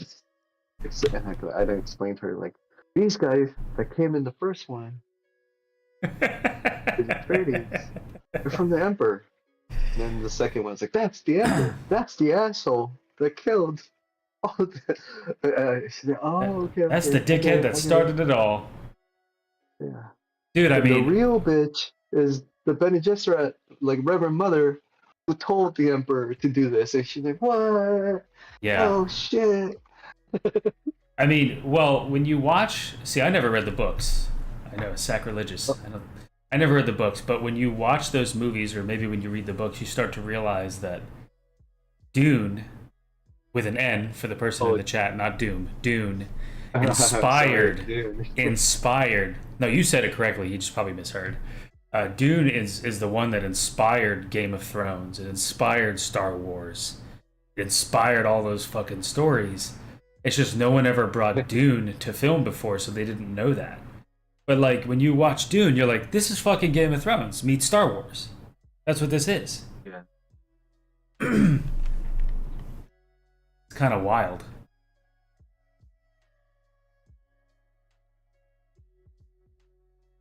Yeah, my friend in the chat is like, which Doom? What the hell are you talking about? Because he loves Doom. He's a Doom expert. Oh, you missed it, but I thought Doom and Duke Nukem were the same IP, and I thought the Space Marine learned how to talk in Duke Nukem. But I found out today that it's two separate IPs, Darren. Yeah, we were talking about that earlier, Darren. He's like, wait, they're different? Yes. Because I played it as a kid, and I thought the Space Marine learned how to talk, and I was like, dude, this guy has a lot of flavor, you know? He just went from like killing demons to like just developing a Trash sense of talking. humor. You're an inspiration for birth control. What now? Your face, your ass. What's the difference? Classic. Okay, I'm done fucking with this thing. Really, this time. You opened a can of worms with that HDR toning shit, man. I blame you for the reason I didn't stop. This is now your fault. Okay, I'll take it. I'm not gonna fight it. Sure, I did. Okay.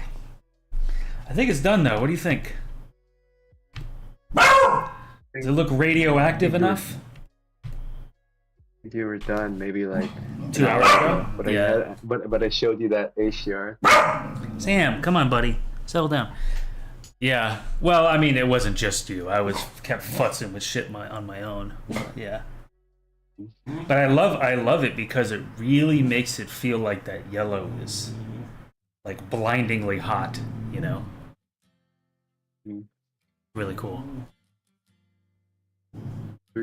Oh, I didn't know they had beef. I They were mean, just like trying to one up each other. I wouldn't call it beef. I would say it was a friendly rivalry. The Space Marine, like I told you, is in Duke Nukem, like dead. I think the line was some shit like that's a doomed Space Marine, like just calling out the obvious. I think he was like impaled on a spike or some shit too, if I remember correctly. I remember coming across that, having been a fan of both games, going, "Oh, that's so cool."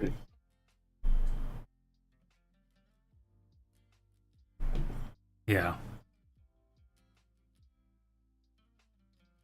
My friend knows all about it. He's like, "Yeah, it's a secret spot in the 3rd level, 1st episode." Yep. Oh, that's awesome. Yep. All right, this thing's done. I'm fucking done. I'm not making any more. This is over. No more. I'm saving No a more. You're JPEG done. right now. Save it and call it a day. And call it a few days, but yeah. Yes. Good. I think I'm at about 10 hours of work on it right now. Not bad. Bad. My fucking Wacom tablet just disconnected. Sam, settle down, buddy. You're just making noise over here. What are you doing? Look at this dog. Get on your carpet, homie. Look at this dog. There he said, "Don't judge me." Not at all. Look at how cute this dog is. This He's animal. not sm- This animal is impossibly cute. Hey, buddy. You see this guy? He's like a cartoon. How are you this cute? Doesn't make any sense, dude.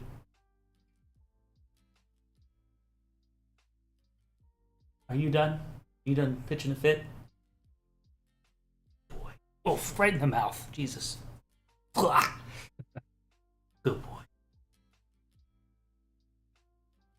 Okay, I'll put you down now. I know you hate this. Oh, big boy. Okay.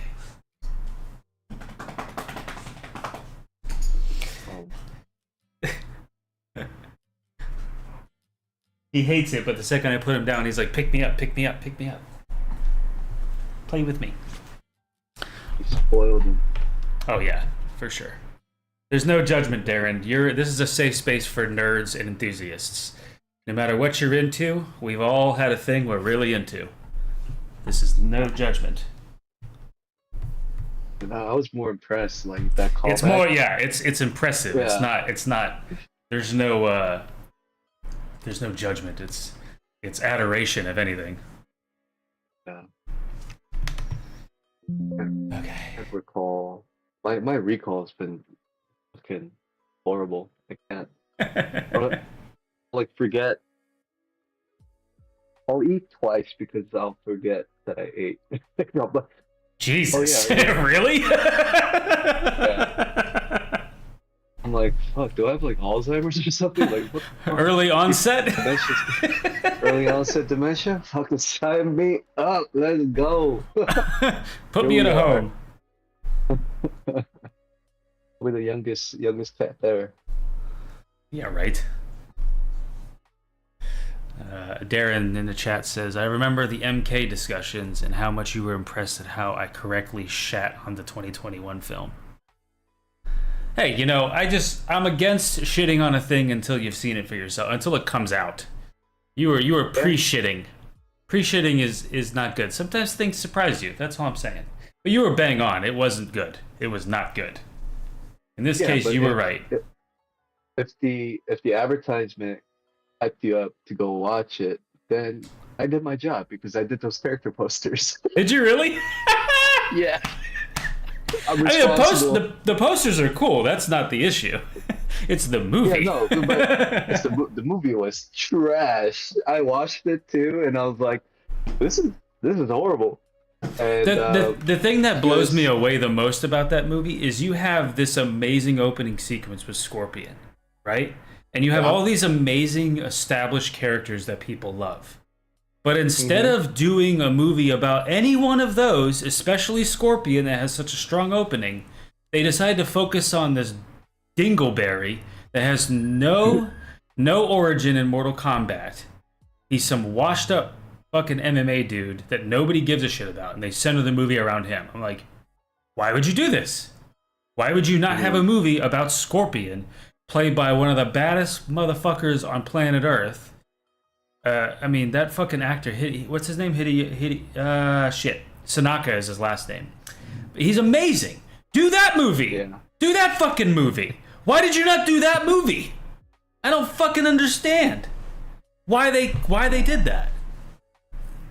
Yeah, like my friend's listing it off right now. Film 1, Scorpion versus Sub-Zero. Film 2, Sonya versus Kano. Great. Film 3, Liu Kang versus Raiden. Great. Let's do any one of those. No, we're not going to do that. We're going to do some no-name dickhead that nobody cares or knows about and center it around him and make it the most boring interpretation of a Mortal Kombat movie they could have possibly done. What the fuck? It makes no sense.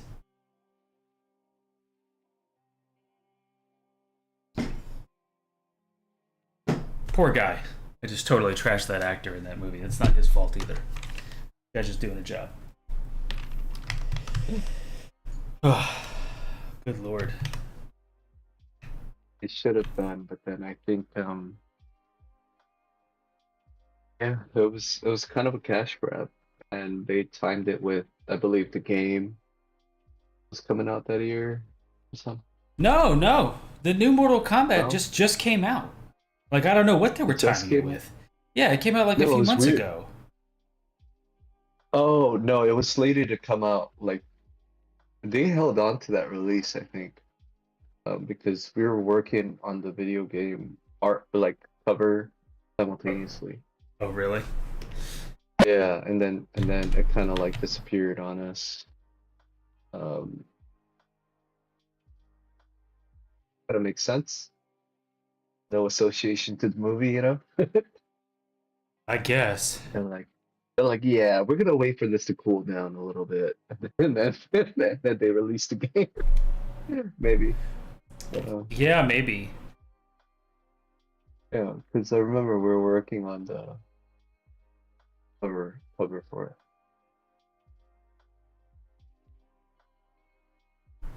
The game cover or the movie cover? Oh, it was like a simultaneous. Oh, you were doing both. Okay.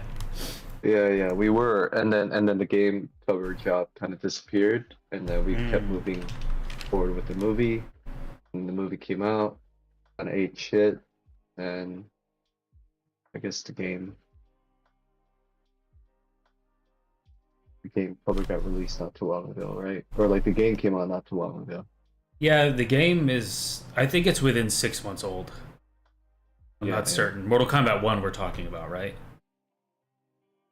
think so. Yeah. Yeah, that's within 6 months old.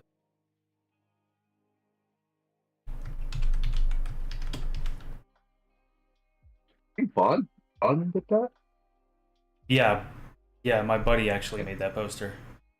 Prince Sebastian made that one.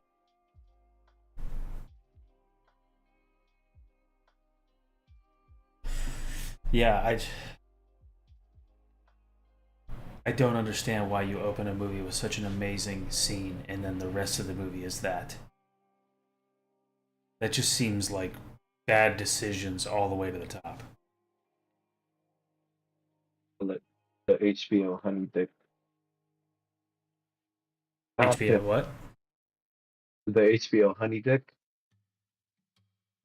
The studio honey dicking where they like give you a really good first act and then they just Yes. man. You're like, this is gonna be great, and then they shit the bed by the end. You're like, what the fuck? It's so infuriating.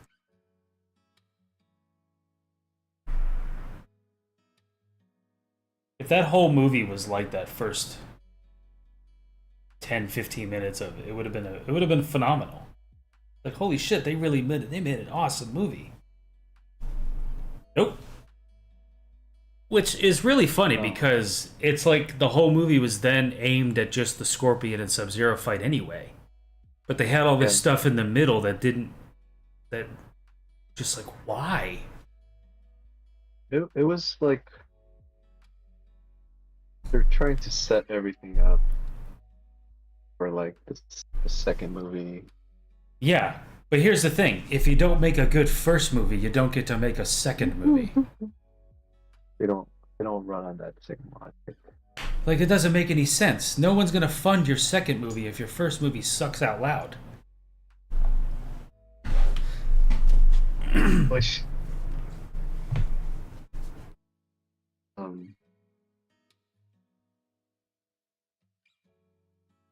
I wish I could like talk about some of the stuff that's happening with some of the projects that I'm working on currently. It's just No, don't do that on stream.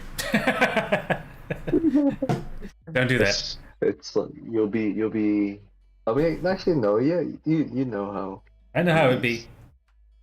Yeah, just like really, how are you in this position? How are you in charge of anything? Yeah, how are you in charge of anything?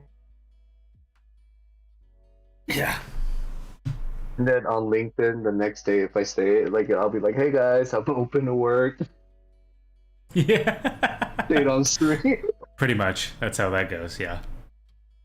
Hey guys, just want to let you know I'm open to work.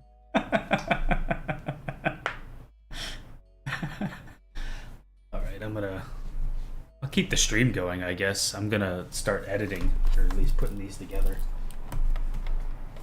Do that. Be productive. We got Darren on the line, and I mean, it's just gonna. Yep. Gonna move the monitor out of the way.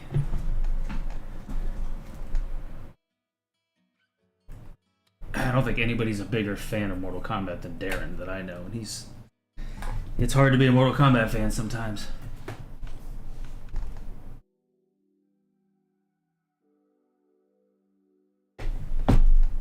Okay.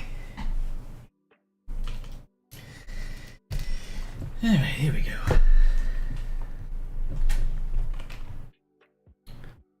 Switch to...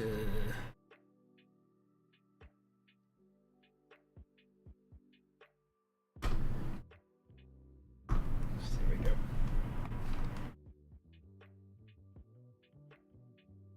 He says, not a fan of everyone jumping on the multiverse bandwagon.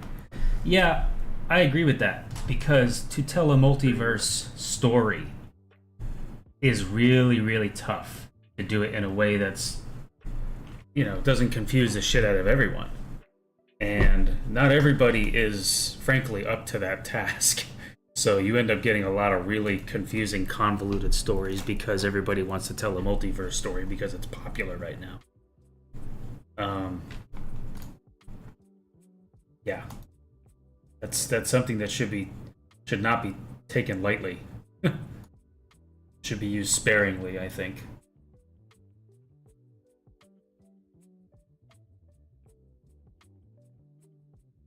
Marvel's kind of paying the price for that right now. What's that? Marvel's kind of paying the price for that right now. Yeah, I think a little bit. Because everyone's like fatigue. It's like superhero fatigue. Yeah, there's that too. That's their biggest problem, I think, is the fatigue. I think that superhero. I mean, there's definitely the fatigue, but I think that it's not just fatigue. It's the fact that they're kind of running out of angles, Mm-hmm. for like a cool idea. So it's a combination of things for sure. Yeah, that's super woke, for sure. Yeah, they're definitely paying the price for that. And they're starting to roll it back a little bit, but we'll see with the next few upcoming projects. Yeah. Let's see.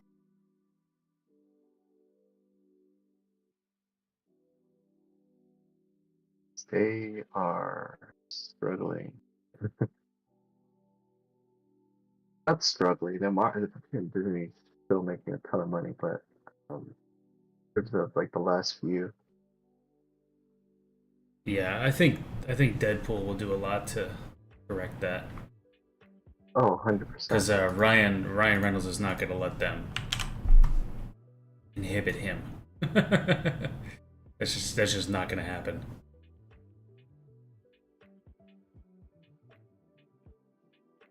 And Marvel Jesus, man. Yeah. There's too much money to be made. When it comes down to it, money is their god, and if they just let him cook, as the kids say, it's gonna be fine. Let the man cook. Let him cook.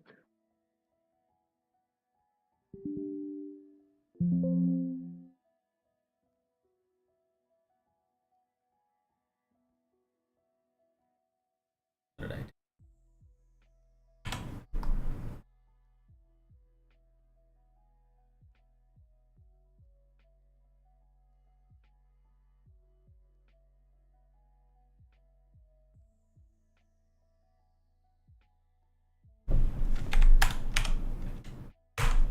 So, for those just tuning in, the painting is done. Now I'm gonna edit all of the videos together and make a time lapse. And because I'm having such a good conversation, I'm gonna keep streaming for now. Let's see what we got.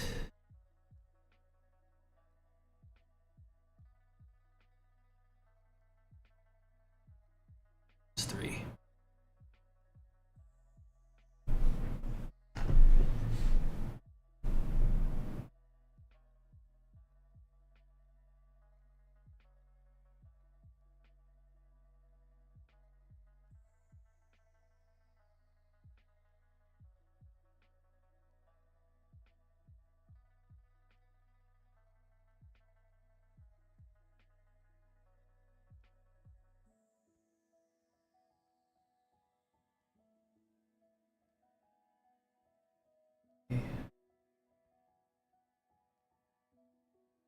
Bring up the image too. Need that.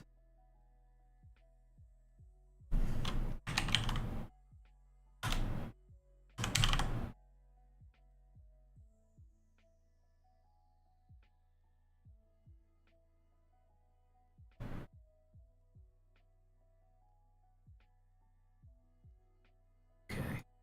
Bing, bada bing. Betty boop.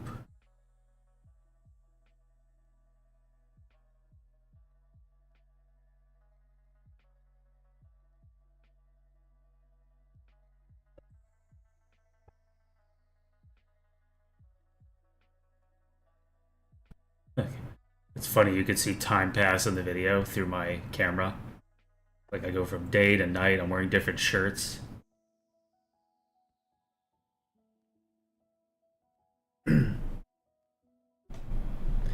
Let's see what else he say. Hopefully Deadpool fixes it. Yeah, and introduces the X-Men. I do hope that Jonathan Majors, he was fantastic as King. They're not keeping him. They've already said it. He's out on his ass. He was convicted of beating women, so not a great look for Disney. But because of the multiverse business, they're just gonna change him. They're gonna change out the actor. The character will be a part of it, but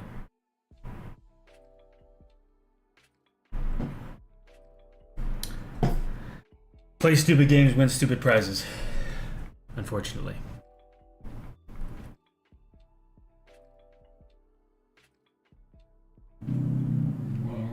Yeah, it's a bummer. It's a bummer. It's like, you know, obviously the victims are not good. Not good to do that. But also it's a shame to lose such like a clearly talented dude because he's a dumbass in his free time.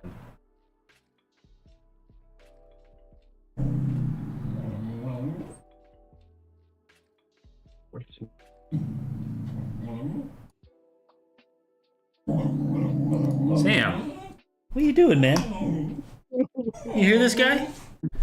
Sounds like he's gargling marbles. What are you doing, man? Chill out, Sam. That dog is a lunatic. The cute, fluffy Labrador lunatic. Labradoodle lunatic.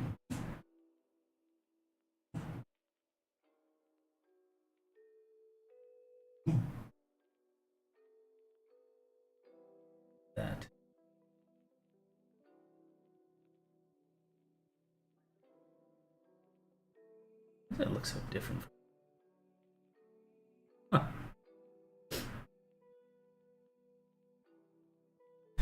Okay. So I'm thinking I'm gonna have. Are you watching the stream? I think I'm gonna have. Zoom. Wait. I'm gonna just start with the image. For like. What's that?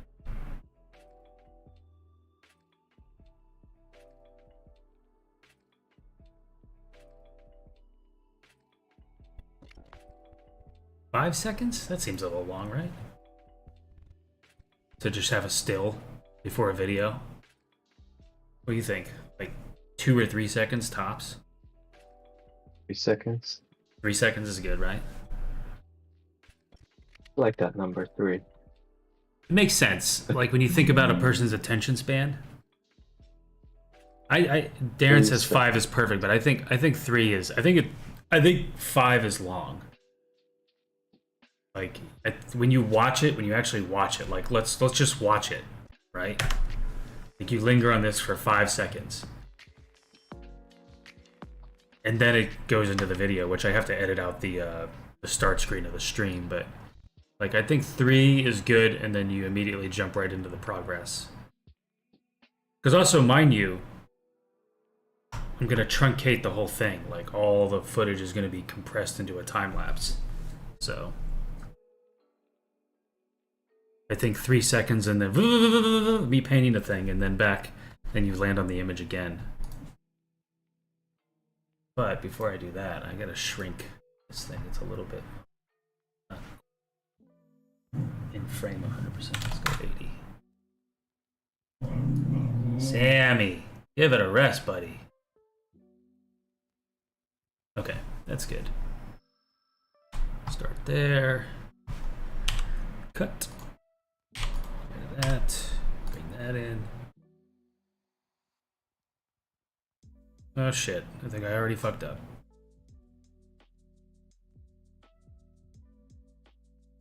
Minutes in.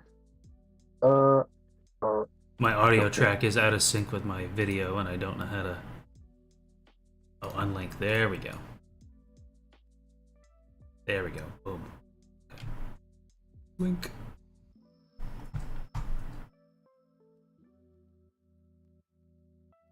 Good. Alright. Just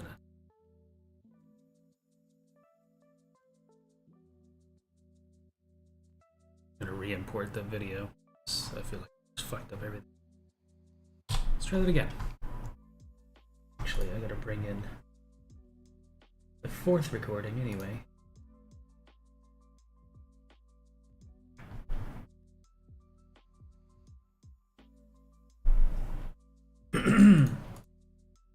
Cool, Bridge. Just crashed. That's fine.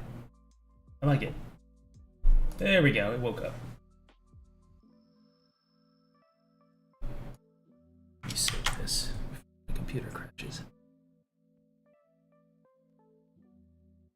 Bridge is, or not just Bridge, but like all Adobe products. Once you like update them and stuff like that, there's They can be problematic. yeah, they're very. You need like what you need is like when they come out with a version of Photoshop, you need to use it like 6 months later. Yeah, that version exactly. is when you should upgrade. It feels like they just release products prematurely. Just yeah, and they do it just because they want to have a new one every year, so they can, I guess, incentivize people to upgrade. I don't know, to keep people signing up for Adobe. It's just products for the sake of products instead of actual innovation. Now that being said, they have done some cooler things in the more later versions. It's not like useless, but they're not all the way cooked. To your point. Yeah.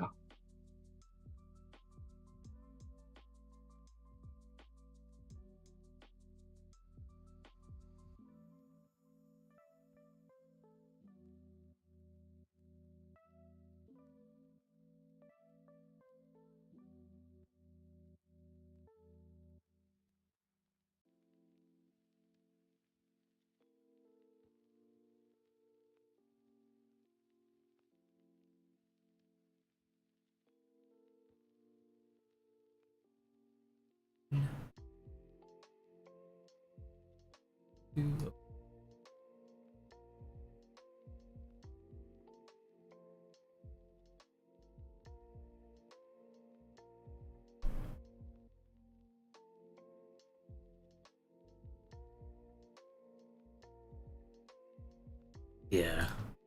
Every software has this problem, by the way. Like, it's I'm not just picking on Adobe. Everybody's doing this. This product for the sake of product, like business model. They keep updating. And what's worse is they don't necessarily integrate it well. So they just keep stacking code on top of code. And that's what makes a program bog down and slow.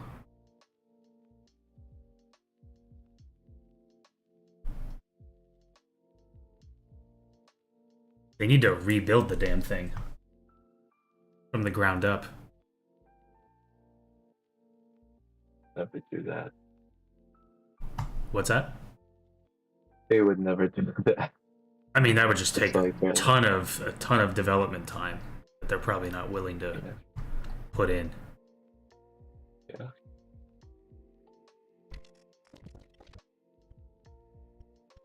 I mean, that would be the right thing to do, but Yeah, it would be. They did do that, I think. Like Adobe Creative Suite, before they went subscription based, they did it, I think, with like this Creative Suite 4, 5, or 6. I forget what it was called, which version. They actually rebuilt Photoshop with all the features that they were adding more properly integrated, and got rid of junk code. And the Photoshop never ran better and hasn't run that well since. yeah, Darren's right. The art of the start is the same thing. Get your product out there, fix after. Yeah. Yeah.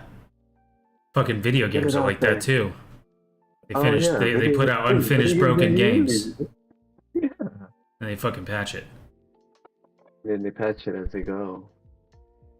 Everyone's all pissed off. I can't believe I spent like 60, Yeah, $70 on a broken game that's fucking broken. I get it. Like, infuriating.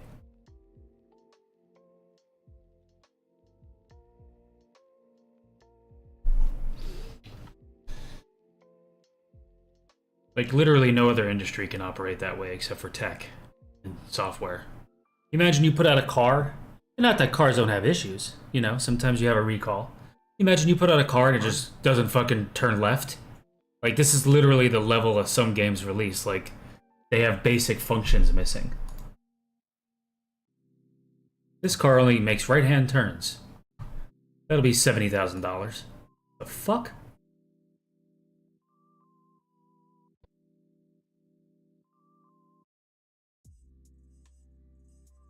Don't worry, we'll upgrade it later. Just bring it into the dealership when we unlock that feature for you.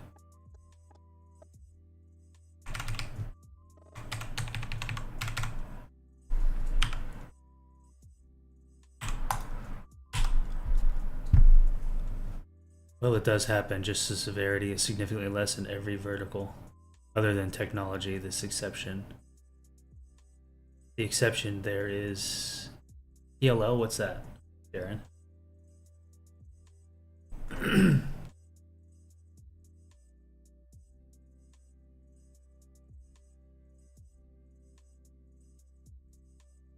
Ah, yes. Ugh.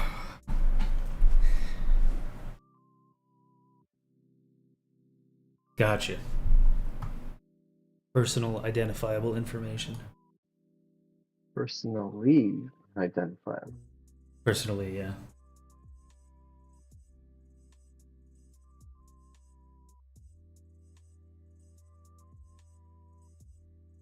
See, yesterday I was wearing a Metallica shirt. Last night I was wearing the same shirt I'm wearing now, because I only wore it for 5 minutes. Or an hour, really.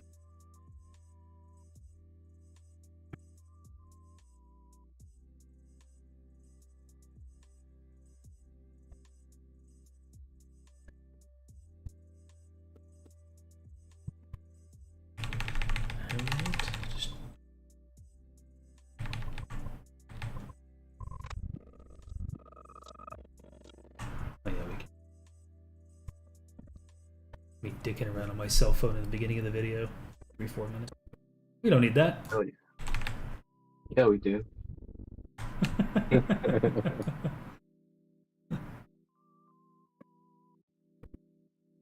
This is like some weird meta where I'm streaming the videos I just streamed. Streaming, editing the videos I just streamed. How many layers of it, of Inception is this? You know. Like the one I'm looking Nah, at. The one I'm looking at right now is the one we just finished. The clip. Mm. This is the last and final stage. That's a good place to cut it. Right that there. Trim that one. Can't use words. Words are hard.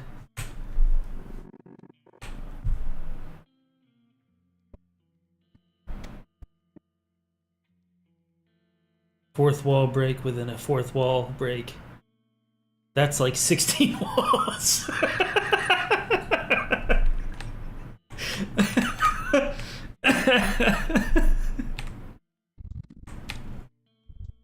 There's a lot of walls here.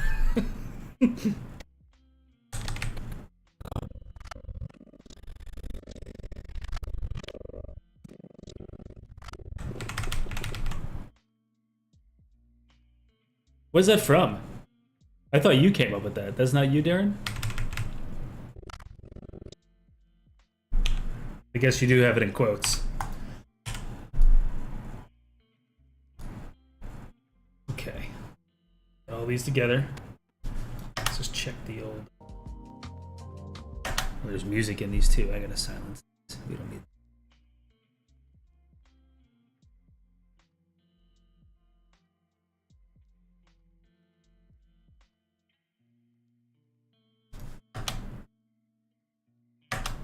Deadpool 1. Oh, right. Of course. That makes sense.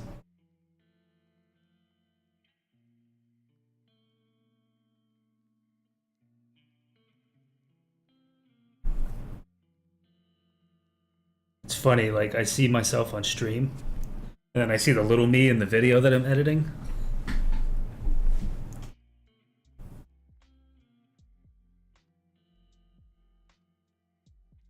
Yeah, I think that's good. Then you should do an edit of you editing your edit video.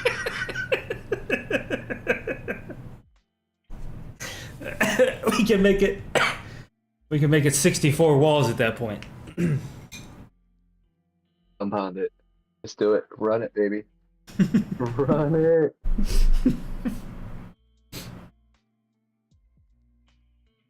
Okay. I think that's good enough. Save that. Oh, I should end it with the photo as well, or the painting. So I'll let that, I'll bring the painting in. Actually,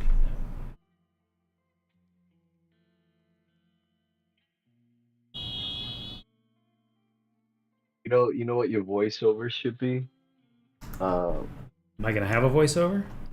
Should I do that? No, if you do have a voiceover, you should just like read off a recipe book or something. Just talking about nonsense. Yeah, like, A recipe for baked so- ziti. yeah, it's like just random. Like, what you want to do is get the coconut milk and make sure that you measure out liters. Shit. They're like, what? Coconut milk? Why am I in the kitchen? I'm trying to draw a picture. What's going on? I don't understand. It's so confusing.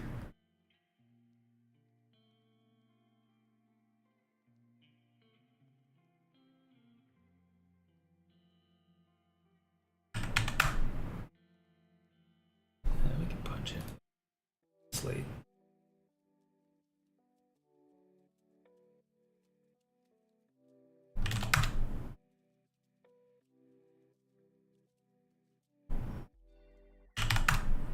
That's cool. Alright.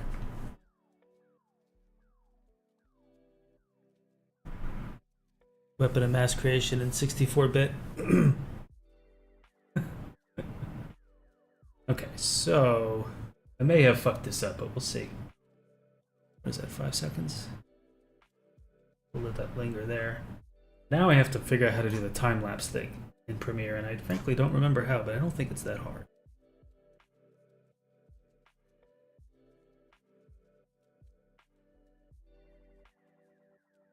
Time interpolation, I think, is it. Nope, that's not it.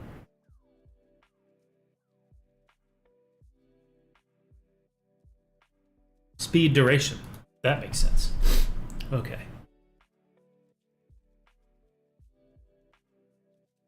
I do 10,000 speed.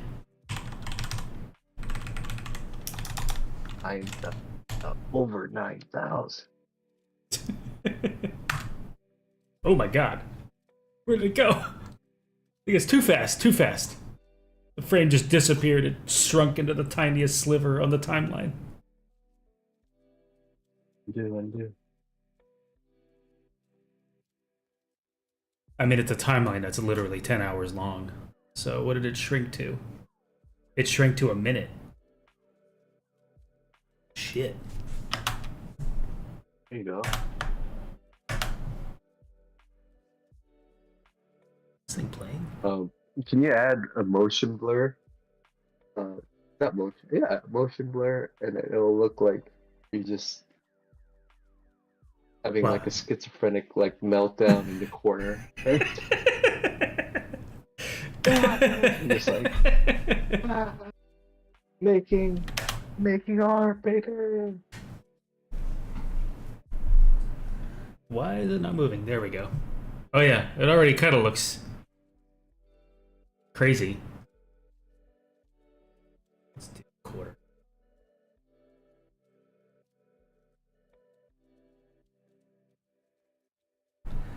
It should be faster, I think. Like, it's definitely lightning quick, but I don't know. This could still be a 5-minute video. I don't know if I want it that long. I want it to be like a minute.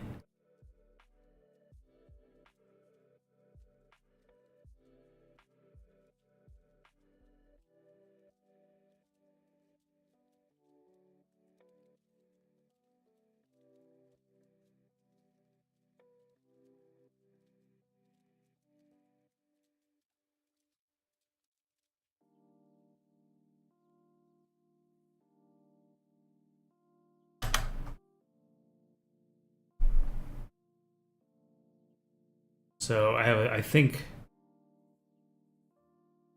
10,000% is the fastest it goes.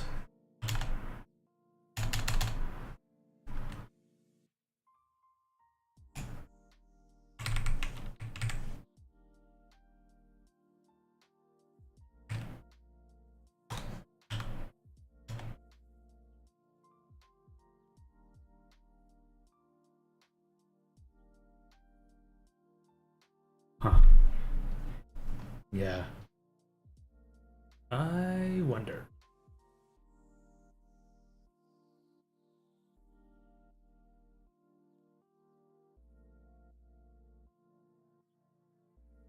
I think I'm doing this also the hard way.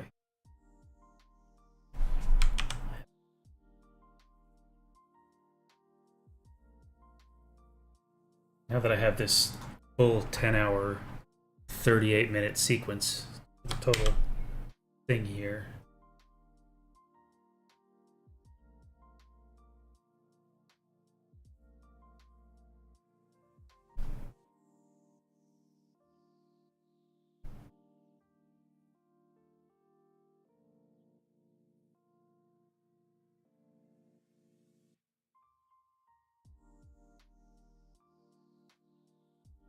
Yeah.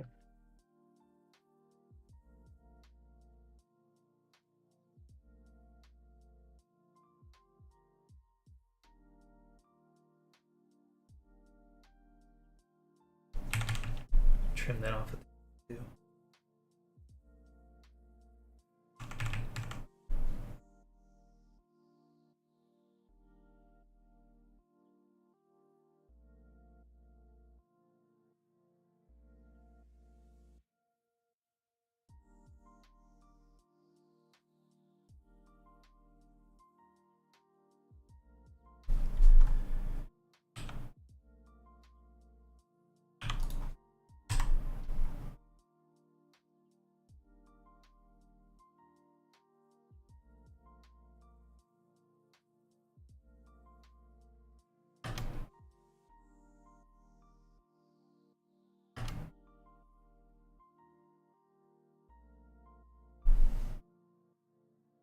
that dim?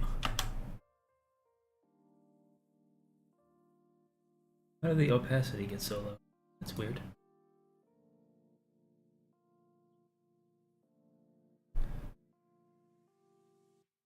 So I can save a sequence, right?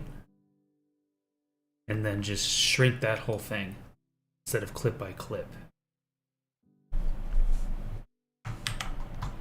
Need the layer comps in there? What? You heard of that? Layer comps? Yeah, they're known as sequences. Like you can see it right here in the top left. There's a sequence right there of 10 hours and 27 minutes. So I think if I drag that into here, can I drag that into here? How's that work? New sequence from clips. Yeah, here we go. So then shrink it. Speed duration. It's still a 6-minute and 16-second video. And that's the fastest I can speed that up. However, I can then make another sequence from that. I think. New sequence from clip. Here we go. Now we have a 6-minute video. And then I just crunch that one, right? 1000%. That's a 37-second video. I want it to be a solid minute. Let's do 500. 600. Almost. 650. Let's do 660. What's 700? Yeah, 700 is good. Then I could stack the images on the front and the back. 30 seconds? Okay, let's do 30 seconds. Darren says 30 second is king. Think ADHD. He might be right. 30 seconds. And then make one that's a minute long for YouTube Shorts. And then... Oh, yeah, that's true. That's true. Yeah. So I will do... So many formats. Yeah. I'll do that. All right. Darren says he agrees with you. Oh, you can see his chat. I don't know why I'm doing that. I guess it's for the other folks. I think there's other people in here. Like it. All right, let's put that at the front.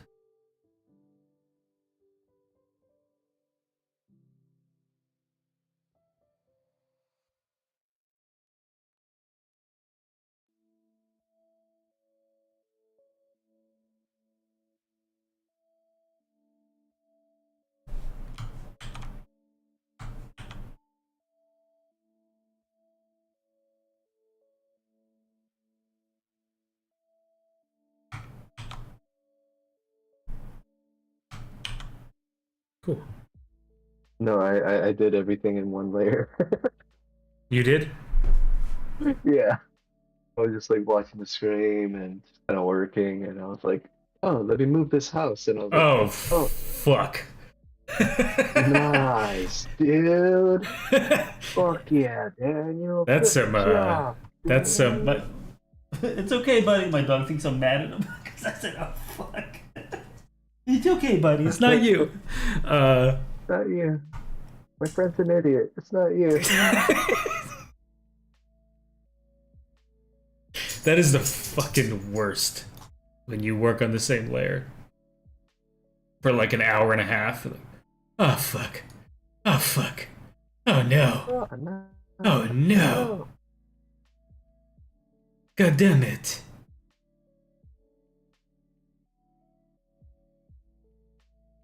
I'm making peace with it. Keep moving. I got a review in like a bit.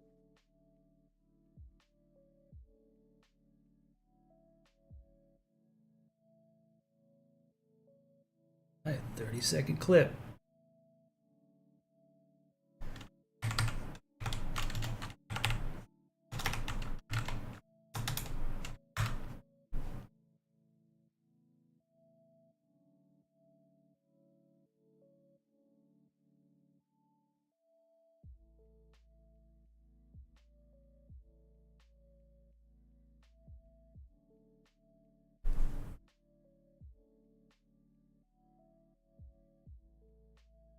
Okay.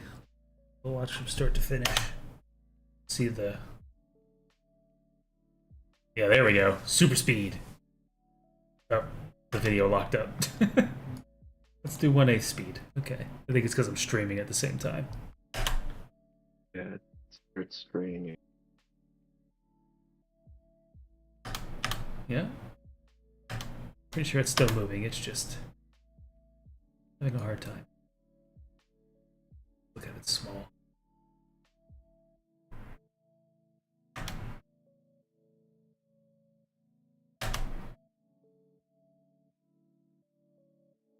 Like that little thing. Coffee break. Did that show up? Did you actually see that?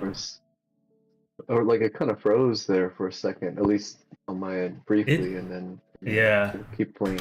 I think I'm just going to export it because it's so small anyway that it'll be easier to play that way once I export.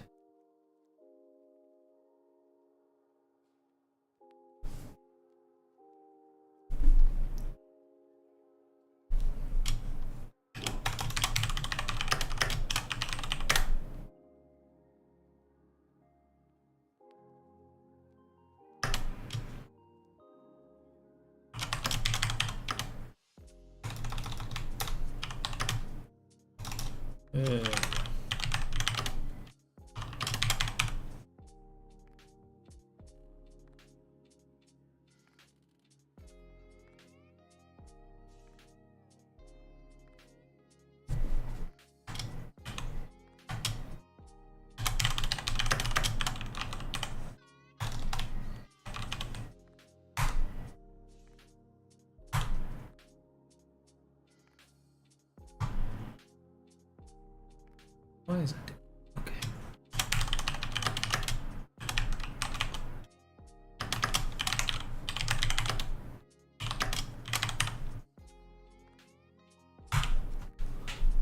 Okay. So And crash. That's so awesome. Oh, hell yeah.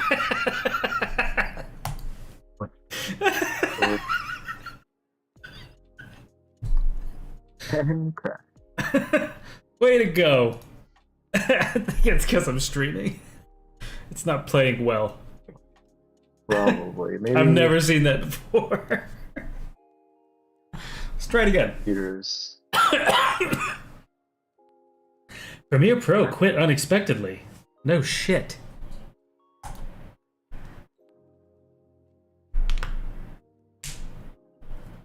I mean, I finished it anyway. It's fine. Saved it. Gotta export.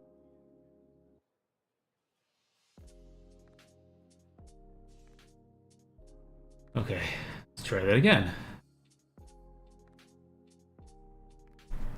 If it crashes again, then I know that I can't do this on stream.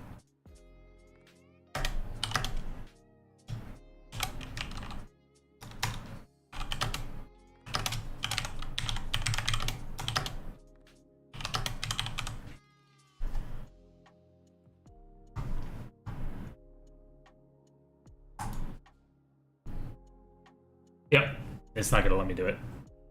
It is not playing well. At the same time with Maybe with maybe OBS. just don't do the playback, just export it. That's what I was doing. That's what I did. Oh. Yeah. I didn't even try playing the playing back because it was so forked that I just don't think it won't let me. It's just not going to let me export while I'm streaming, probably because of the way it runs through OBS. So, I mean, I can't say that I'm surprised. That makes sense because they're both very CPU and video intensive applications. So, it's just not built to do that. Like, why would you normally under normal circumstances? So. We're not playing nice with each other at all. Yeah. It's fine. It's fine. I did all the heavy lifting on stream anyway, so it's all good. Shit. Alright. Maybe I just killed the stream anyway. I've been at this for almost 3 hours, so anywho, I'm gonna get these edited and put these up. Follow on the socials, folks, if you want to see them. Time lapse. You can see the full 4 streams in 30 seconds. To a minute. I might upload the full 10 hours to the YouTube. That might be interesting for people who really want the slow burn, the really slow burn. But I'll have 2 versions at least. I'll have maybe for normal YouTube videos, I'll have the 10-hour, and then maybe I'll have the I don't know, maybe I'll do something that squishes it into 10 minutes or 5 minutes. 5 minutes. And then I'll have the Reels, which will be a minute, and then the Instagram, which will be 30 seconds. And then, of course, I'll have just the image on Instagram, the final product. So, does that sound right, Darren? That plan? Do it. Just do it. Nike, baby. Yep. Yarp.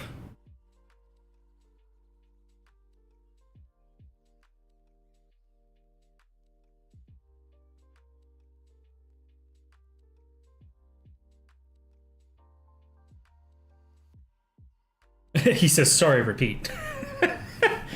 So I was saying what I think I'll do is I'll have the full 10-hour painting on YouTube for those who really like the slow burn. Probably not many, but and then I'll do a 5-minute time lapse of that for regular YouTube videos. And then I'll do a Reels that's 1 minute. And then on Instagram I'll do the 30-second time lapse and just the image itself as well.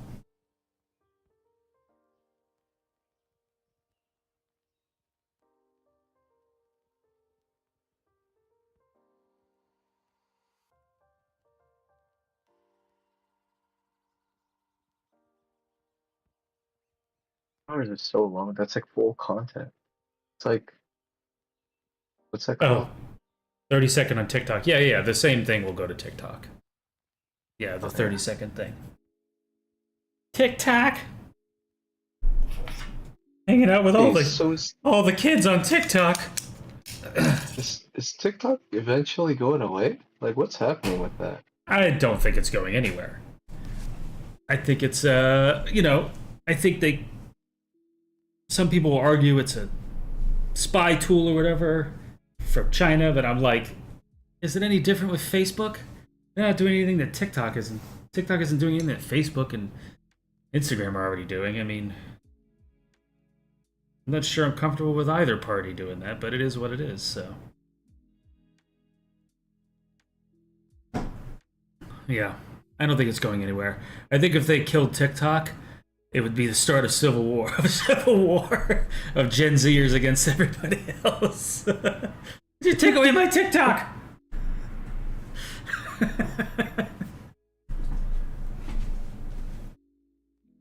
He says, not sure if the 5-minute is relevant. Yeah, I don't know either. Because on one hand, I'm like, I could do the 10-hour thing, but even if you want to learn, like say you're a young kid and you want to learn how to draw and paint, and I think 10 hours is like watching grass grow. No matter how interested in the subject matter you may be, it's fucking boring. Yeah. So he says, if I'm an artist, I want to see you work in real time. I understand that, and I think you think that might be a good idea, but I've watched other artists that I admire work in real time, and it's boring as shit. It's not like what you think it is, I don't think. I mean, I don't know. Read off of the recipe book. It's like, are you really paying attention? You know, it's one of those Right, things. Like, right. Just, wait, what? This is the flour. Like, this is the recipe. What's that English dish? Spotted dick. It's a recipe for spotted dick. That's a real food, apparently. I've never had it. That's the name of it. Yeah, I think watching it start to finish is cool. That's why I think like you said the sped up is cool. That's why I think like 5 minutes is probably appropriate. But I'm not sure 10 hours is going to be something that someone's going to stick around for. Like, who the hell's going to watch that for 10 hours? What you can do is have links that funnel people to the Twitch stream so they can watch it here. Like, hey, I have the full like 10 hours unedited. It's on Twitch. Check it True, out. true. But it's a spread across 4 videos, and Yeah, if but the quality on Twitch isn't nearly as good. But I could link them to the YouTube videos. Those are all there too, streamed. oh yeah. Which would be better quality. Yeah, that might be the move because the better quality is there, and also Twitch, I think, deletes your videos after a while. So Oh, I did not know that. yeah, what are you saying, Darren? Consider and you're going to hate me. What you got? Hit me. There's no bad ideas. I don't know what the fuck I'm doing when it comes to this stuff. So what do you got? Like some people just like watching people like it's almost like working in a library together, working in the labs together. Yeah, I mean, you might get some views. I mean, I could do it. There's no harm in having it up. I just like what makes it accessible for various types of audiences.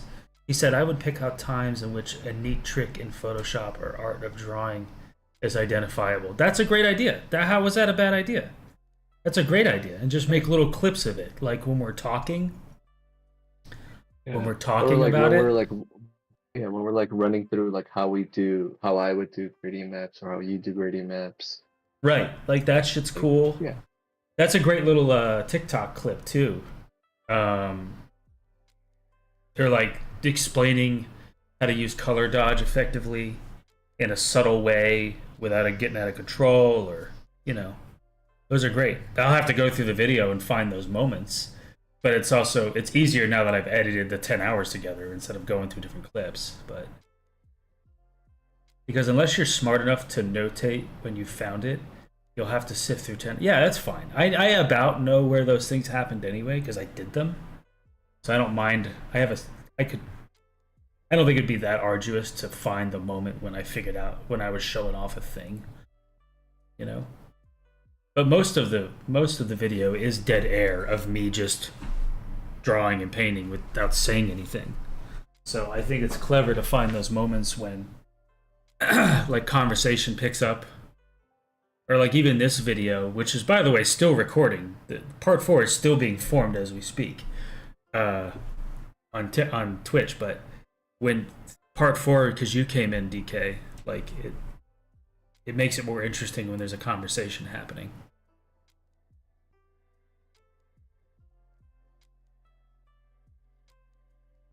Yeah, he's right. So I'll start with the clips we talked about, and then I'll tease out little moments and make separate clips from those. Not sped up though, like I think they can be shrunk into a minute clip or something where it actually shows the trick. Yeah.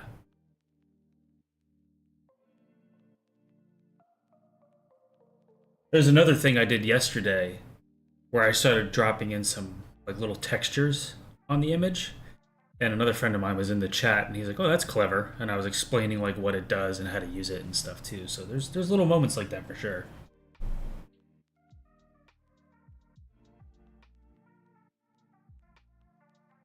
Yeah, it's true too.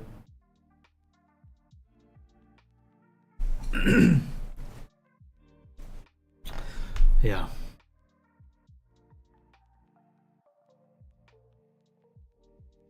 Yeah.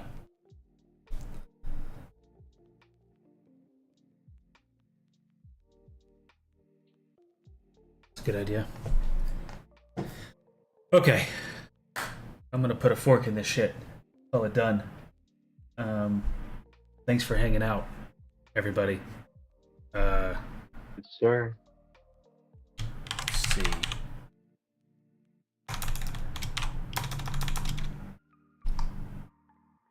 This thing isn't going to flag me if I put links in the chat, will it?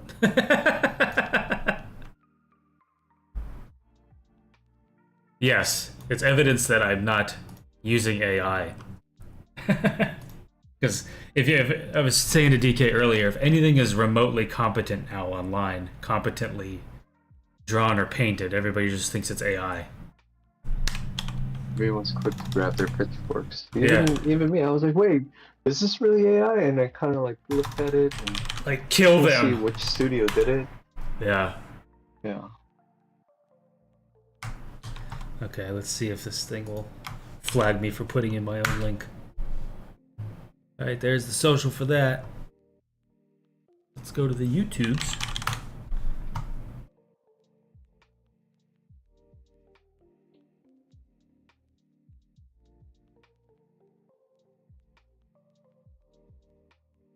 Oh, this is hilarious. You know? I've never done this. Dude. I don't know how to share my own fucking YouTube channel with a proper link, other than like the URL. But isn't there a like YouTube / weapon of mass creation URL or some shit? Oh, there it is. Link. Maybe that's it. Is that it?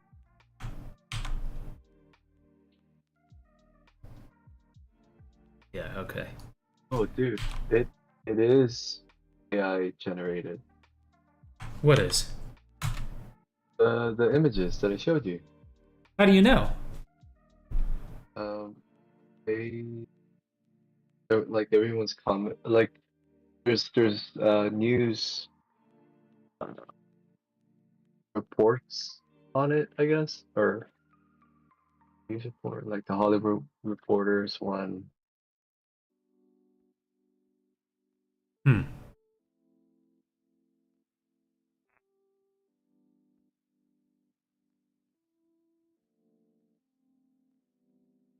A24 admits those ads for Civil War were AI generated.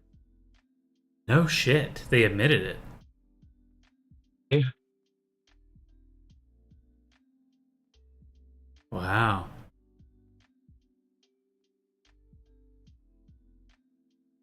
Huh.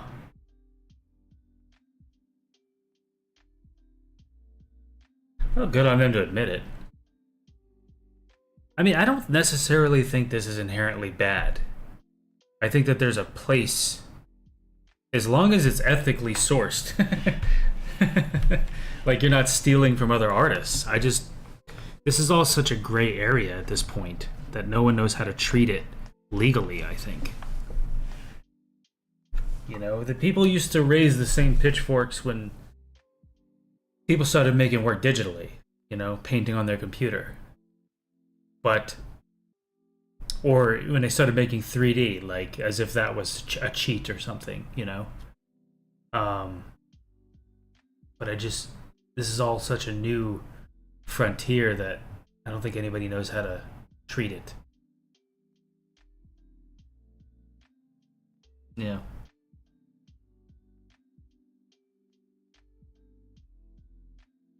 Anyway,